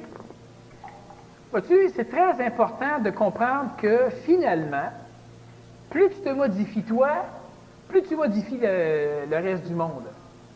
Mais tu n'aides personne. Pourquoi tu n'aides personne? C'est important. Vous ne pourrez pas vous modifier, vous, tant que vous aidez les autres. C'est pas que c'est chiant. Quand on aide les autres, on ne s'occupe pas de nous autres. C'est pas ça. C'est pas quoi? C'est pas ça. Ok, je vais ici faire un dessin. C'est amusant, c'est bien. Alors, voilà. Première réponse que tu donnes, 0 sur 100. OK. Bon. Pourquoi? Attends, pourquoi, quand Parce j'aide que les tu autres, faisais UAT. quand j'aide les autres, je n'aide pas, je ne m'aide pas. Oui, parce que tu dis, quand j'aide les autres, je ne m'aide pas moi-même. Non, c'est quoi la question, quand? La question, c'est pourquoi que pour te transformer toi, il ne faut pas que tu aides personne. Ah, ici, tu as fait un UAT. Ah, C'est un autre terme pour dire erreur. c'est dangereux, ça? Non. C'est humain. C'est normal. Ça sert à rien. Ça nuit, ça freine. Bon. Tu as fait un UAT. OK. Alors, pourquoi il ne faut pas aider les autres? Pour pouvoir être bien, avancer sa vie. Il faut s'aider soi-même, Oui. Pourquoi il faut s'aider soi-même et pourquoi il ne faut pas aider les autres? parce qu'on n'a pas d'affaire à les aider. Pourquoi on n'a pas d'affaire à les aider? C'est nous qu'on veut s'aider. Puis nous, en nous aidant, automatiquement, les autres, ils sont aidés. Donc, tu veux aider les autres. Non. Moi je m'aide, et puis les autres, c'est une conséquence. En m'aidant, je me trouve à aider les autres, sans vouloir les aider. C'est pour ça qu'il ne faut pas les aider? Il n'y a, Ça pas- il y a répond pas pas à une ta histoire, question. il y a pas une histoire de vouloir, là. Il ne faut pas mettre de vouloir Oui, là-dedans. mais il y a une liaison que tu fais quand même, là, où tu essaies de défendre le fait que tu vas quand même les aider. Mais ils vont changer, si tu veux. Ils vont changer en mieux. Oui, mais vu que tu parles surtout d'eux autres, il y a donc un besoin quand même chez toi dans ce que tu Non, mais m'expliques ça là. vient de ta question, là. Mais non, pourquoi il ne faut pas aider les autres? Pourquoi pour pouvoir changer soi-même? Parce qu'on n'a pas d'affaire à les aider. Oui. Pourquoi on n'a pas d'affaire à les aider? Mais parce qu'ils vont t'aider pareil. Non, non. Tu reviens vers les autres, ça ne répond pas à la question. Pourquoi il ne faut pas les aider? Ben, parce qu'ils vont être aidés quand même. Ah, il ne faut pas les aider parce qu'ils vont être aidés. Non, Ça, dans ça le ne change, va pas. je veux dire qu'ils vont être changés. Ils ne seront pas aidés, ils seront changés. Oui, mais Si- on n'en a rien à foutre. Pourquoi il ne faut pas changer les autres si on veut se changer soi-même? Ben, les autres, c'est des figurants que... 2, il a 100 sur 100. Parce que là, il a fait un UMT. La tête à queue, ça. Hein? Un UAT, c'est que pour répondre à cette question-là, il a utilisé une autre théorie en plus de celle qu'il utilise en termes de départ. Et ici, il a utilisé la même théorie. Par exemple, si je comprends l'idée des homochrones et je comprends l'idée qu'effectivement, moi, si je glisse dans un homochrone où vous êtes heureux et heureuse, vous allez l'être. Si je travaille pour vous aider, ça veut dire au départ que je ne travaille plus en fonction des glissements homochroniques. Ça veut dire que j'exclus ma théorie des glissements homochroniques et que je parle plus d'une théorie karmique, par exemple. Que plus je vais vous aider, plus je vais avoir l'effet. La théorie karmique est explicable. Elle est inclue dans la théorie des glissements homochroniques. C'est la théorie du phénomène du continuum, du phénomène du temps, comme je l'amène, inclut tout ce qui existe comme théorie actuellement. Bon, ça l'explique. OK? D'une autre façon, puis ça explique plus. L'idée, c'est que si tu dis, oui, mais on ne doit pas aider les autres parce que peut-être on va leur nuire. Mais tout à l'heure, tu avais dit que tu ne peux pas nuire à personne, que c'est toi qui vas dans les homochrones où ils sont nuits ou où ils sont aidés. Vous comprenez l'idée? Donc, je ne peux pas répondre à cette question-là en utilisant une autre théorie. Je ne te dis nécessairement j'ai 0 sur 100. Oui, c'est un fait que toi, si dans ta constitution, comme moi, on est deux bons gars, donc nécessairement, nous, on va se placer, les gens sont heureux. S'il n'y a pas de guerre entre les races, il n'y a même pas de race, il y a une race humaine. S'il n'y a pas de guerre entre les peuples, par exemple, s'il n'y a pas de racisme, s'il n'y a pas rien, on va être heureux. Mais on n'a pas à travailler pour ça. On n'a qu'à aller là. Mais pas pour qu'eux autres soient bien, parce que selon la théorie, quelque part, ils sont en train de mourir, quelque part, ils sont tous millionnaires. Et moi, je veux aller là où ils sont tous millionnaires. Simplement. Donc, je ne peux pas travailler à les aider. Je ne peux que me changer moi pour que les gens soient de mieux en mieux, en fonction de mon glissement homochronique. Ce qui est important simplement, c'est que très souvent, vous essayez d'appréhender la problématique de la vie en faisant des UAT, en utilisant d'autres théories. Alors qu'on doit travailler uniquement en UMT, n'est-ce pas, en utilisant la même théorie. Sinon, changez-la, corrigez-la, fusionnez, mais utilisez-en juste une. As-tu une autre question, ça? Non, j'en ai pas. Allez, il cherche en moi. La théorie, là, c'est cette question-là, ça va où? Ça mène où, ça, là? Un petit peu, là? Parce que si on résume simplement, c'est que Ah oui, comme on parlait du questionnement, les enfants posent beaucoup de questions. Puis c'est que souvent les parents répondent pas comme il faut aux questions des enfants. les parents prendraient beaucoup en répondant, Apprendre veut dire quoi? s'instruire, à emmagasiner de l'information. Non, ça serait donc pas apprendre. Apprendre, ça veut dire nécessairement modifier sa façon d'être. Pour moi, apprendre, c'est emmagasiner de l'information. Oui, puis quand tu emmagasines l'information, automatiquement, ça modifie tes façons de penser, OK. ta façon de parler, ta façon de t'exprimer, ta façon de vivre, ta façon d'aimer. OK? Donc, apprendre veut nécessairement dire modifier ta stabilité. L'adulte déteste apprendre. Il y a quelques adultes qui aiment apprendre encore, évidemment, parce qu'il y en a qui sont manipulés comme ça. C'est très, très bien. L'enfant, moi, pourquoi j'adore surtout les jeunes, c'est juste surtout les jeunes en plus qui démontrent de l'intelligence, donc de l'esthétisme, c'est-à-dire qu'ils sont capables d'apprendre tout seuls. Que tu leur montres 2-3 petites bébelles, ils font immédiatement une généralisation, puis c'est réglé. Tu sais, c'est pas besoin de tout leur dire. Là. Tu sais, ça fait pas mal au chat, ça fait mal. Ça fait pas mal à la souris, ça fait mal. Ça fait pas mal à la souris, là, ça fait mal. Donc, c'est un brûle une souris pareil. Tu sais, celui qui généralise, là, c'est plus plaisant. Mais justement, parce qu'eux aiment apprendre. Donc, ils aiment modifier leur situation de vie. Et puis moi, moi, je suis comme ça. J'aime modifier ma situation de vie. J'aime voyager à travers le temps. Mais les adultes, souvent, n'aiment pas apprendre, justement, parce que ça modifie leur situation de vie. Un enfant qui pose des questions est automatiquement en contact avec de l'intelligence. OK? Il peut être en contact avec un parent manipulable aussi, un parent velcro, là. C'est pourquoi ça, puis continue, puis le parent répond, puis tout le monde patane, puis répond. Je n'ai plus parler. Pourquoi tu n'as plus parler? Une heure de temps, il explique pourquoi il ne veut plus parler. Tu sais. Là, l'enfant n'est pas connecté à l'intelligence. Mais quand l'enfant pose des questions constructives et qu'il y a un traitement d'information à chaque réponse, il est relié à l'intelligence. Normalement, les adultes ont peur de l'intelligence. Regarde, de toute façon, les gens qui attaquent posent des questions uniquement de destruction. Ils ne sont pas reliés à l'intelligence. Puis très souvent, ils ne posent pas de questions, ils essaient simplement de te faire dire ce que tu ne dis pas, te faire faire ce que tu n'as pas fait ou ce que tu ne fais pas, te faire penser ce que tu ne penses pas, te faire aimer ce que tu n'aimes pas, haïr ce que tu n'haïs pas. Et normalement, quand on veut te faire faire ça, c'est que tu poses trop de questions. Tu amènes des questions, tu amènes les gens à se poser des questions. Tu connais Aristote? Plus ou moins. Je connais le nom, oui. Ah, tu ne te rappelles pas? Lui, on l'a tué justement parce qu'il amenait les gens à poser des questions. Il faisait poser des questions aux gens, alors on lui a demandé de se suicider. Ah, c'est lui qui a vu de la ciguë? Oui. Mais moi, je ne réincarne pas Aristote. Parce que je me rappelle très bien que si je l'avais réincarné, là, si je le réincarnerais actuellement, là, il n'en boirait pas de ciguë. Va t'en faire, moi, là. Non, ça existe encore, mais à l'époque où Aristote se trouve, quand même, il n'en boirait pas. Posons la question, comme tu viens de la poser, juste chacun des mots. Et ça, pour sortir du modèle du carrefour, c'est important l'idée du carrefour en termes de comprendre que peut-être que justement la peur est uniquement l'expression d'un tiraillement entre deux mondes. La jalousie, tiraillement entre deux mondes. Il faudrait qu'on regarde comme ça, voir les différents phénomènes humains pour vérifier. Parce que contrôle ta peur, c'est pas contrôle ta peur, c'est lâche quelque chose. Alors, en termes de mots, c'est extrêmement différent, puis en termes d'intervention, c'est extrêmement différent. Mais la condition que vous utilisiez une théorie. Parce que si vous dites, oui, c'est vrai, c'est lâcher quelque chose, puis si je lâche ça, là, je vais être courageux.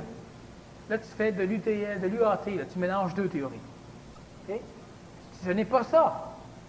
Et c'est extrêmement important d'être capable de purifier les concepts déjà qui nous habitent pour pouvoir les utiliser d'une façon linéaire, d'une façon beaucoup plus dynamique et efficace.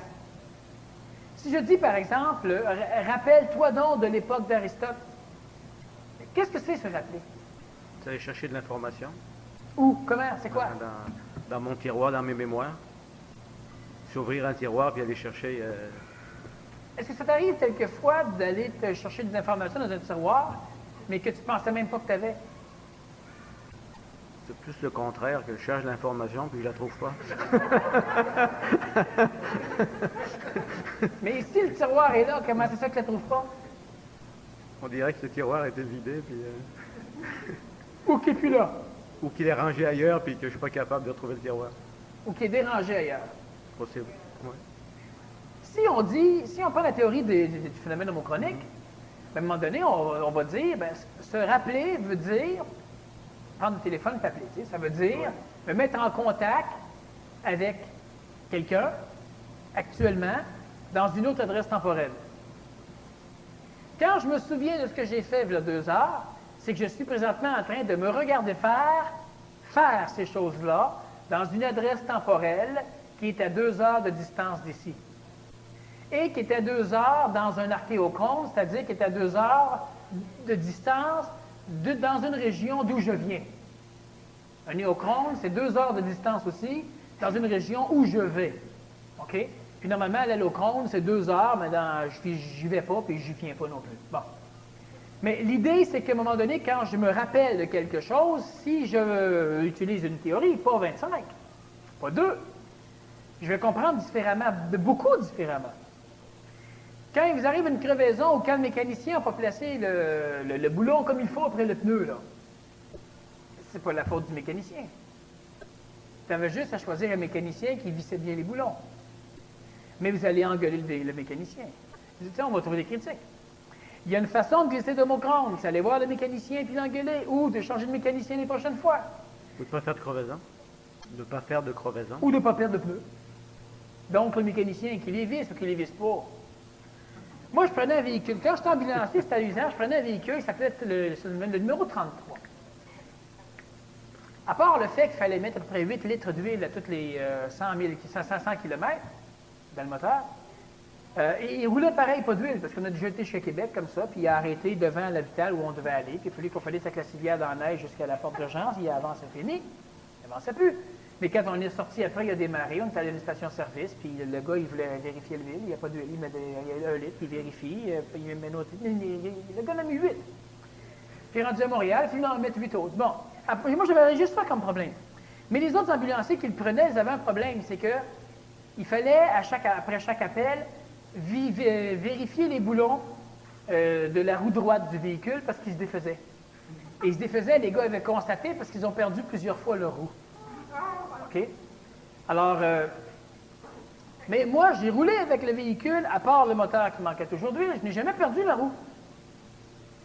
Et il y a d'autres équipes qui ne perdaient jamais la roue. Mais il y avait 2 équipes, c'était immanquable, ils prenaient le véhicule, faisaient un appel d'urgence en sortant du garage de l'urgence.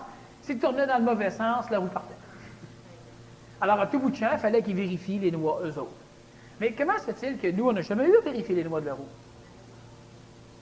Et puis, ils ont tout fait. Hein. Ils ont mis des contre-noix, des boulons avec des tiges qu'on visse dans l'autre sens. Comme ça, le patron, le mécanicien, il s'est dit, écoute, c'est une vibration qui fait qu'ils tournent par là. Si on les oblige à se serrer par là, justement, plutôt qu'à se desserrer, il faut être correct. Ben non, ils se desserraient maintenant dans l'autre sens. Ils ont changé tout le morceau complet, puis ils ont remis un autre... Ils ont changé au complet. Ça se perdait pareil. Puis un jour, il y a un mécanicien qui a trouvé la raison. Il y avait dans la suspension quelque chose qui était apparemment brisé, qui engendrait une vibration, qui faisait vibrer, Quand l'explication a été connue, le gars a réparé ça et puis jamais les boulons sont dévissés. Mais si on regarde l'histoire au complet, c'est que si son explication est vraie, ça aurait dû se dévisser avec n'importe quel ambulancier. Ce qui n'était pas le cas. Ah, mais c'est peut-être parce qu'on conduisait différemment. Mais l'idée, c'est que du moment qu'on a trouvé une explication logique selon l'ego logique, on a pu modifier, donc glisser homochroniquement, et à partir de là, ça ne se dévissait plus. Tout le temps, quand on corrige une situation, c'est uniquement parce qu'égologiquement, on vient de trouver la façon de... Ça rentrait dans nos lois. Ce que je veux dire par là, c'est que plus vous allez utiliser de concepts différents en même temps, plus ça va vous demander des stratégies d'envergure et complexes pour être capable de solutionner vos problèmes. Et plus vous allez en utiliser des stratégies, des théories différentes, plus ça va vous demander du temps et d'énergie pour arriver à régler le problème. Si vous êtes totalement ancré dans le processus du miracle par la prière, bien, quand vous allez prier, ça va marcher tout de suite. Mais si ça marche tout de suite, mais en même temps, il faut que quelque part soit explicable scientifiquement, puis qu'en même temps, il faut que quelque part soit raisonnable émotivement, puis qu'en même temps, il faut que quelque part ça plaise à vos ancêtres, puis qu'en même temps, il faut que ça ne fasse pas chialer personne. Bien, c'est évident que... Trop de conditions. C'est ça. Alors, le médecin va t'opérer, après ça, il va aller faire une prière pour que tu guérisses. Hein?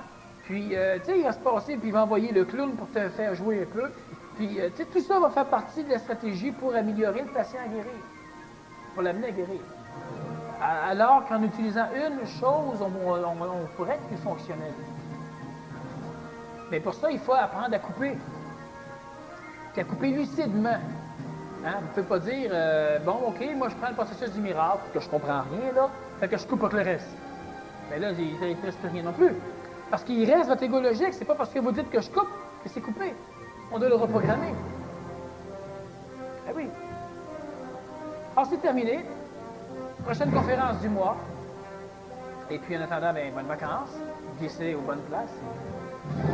Pas sur des pots de banane. Alors, bonne fin de journée tout le monde.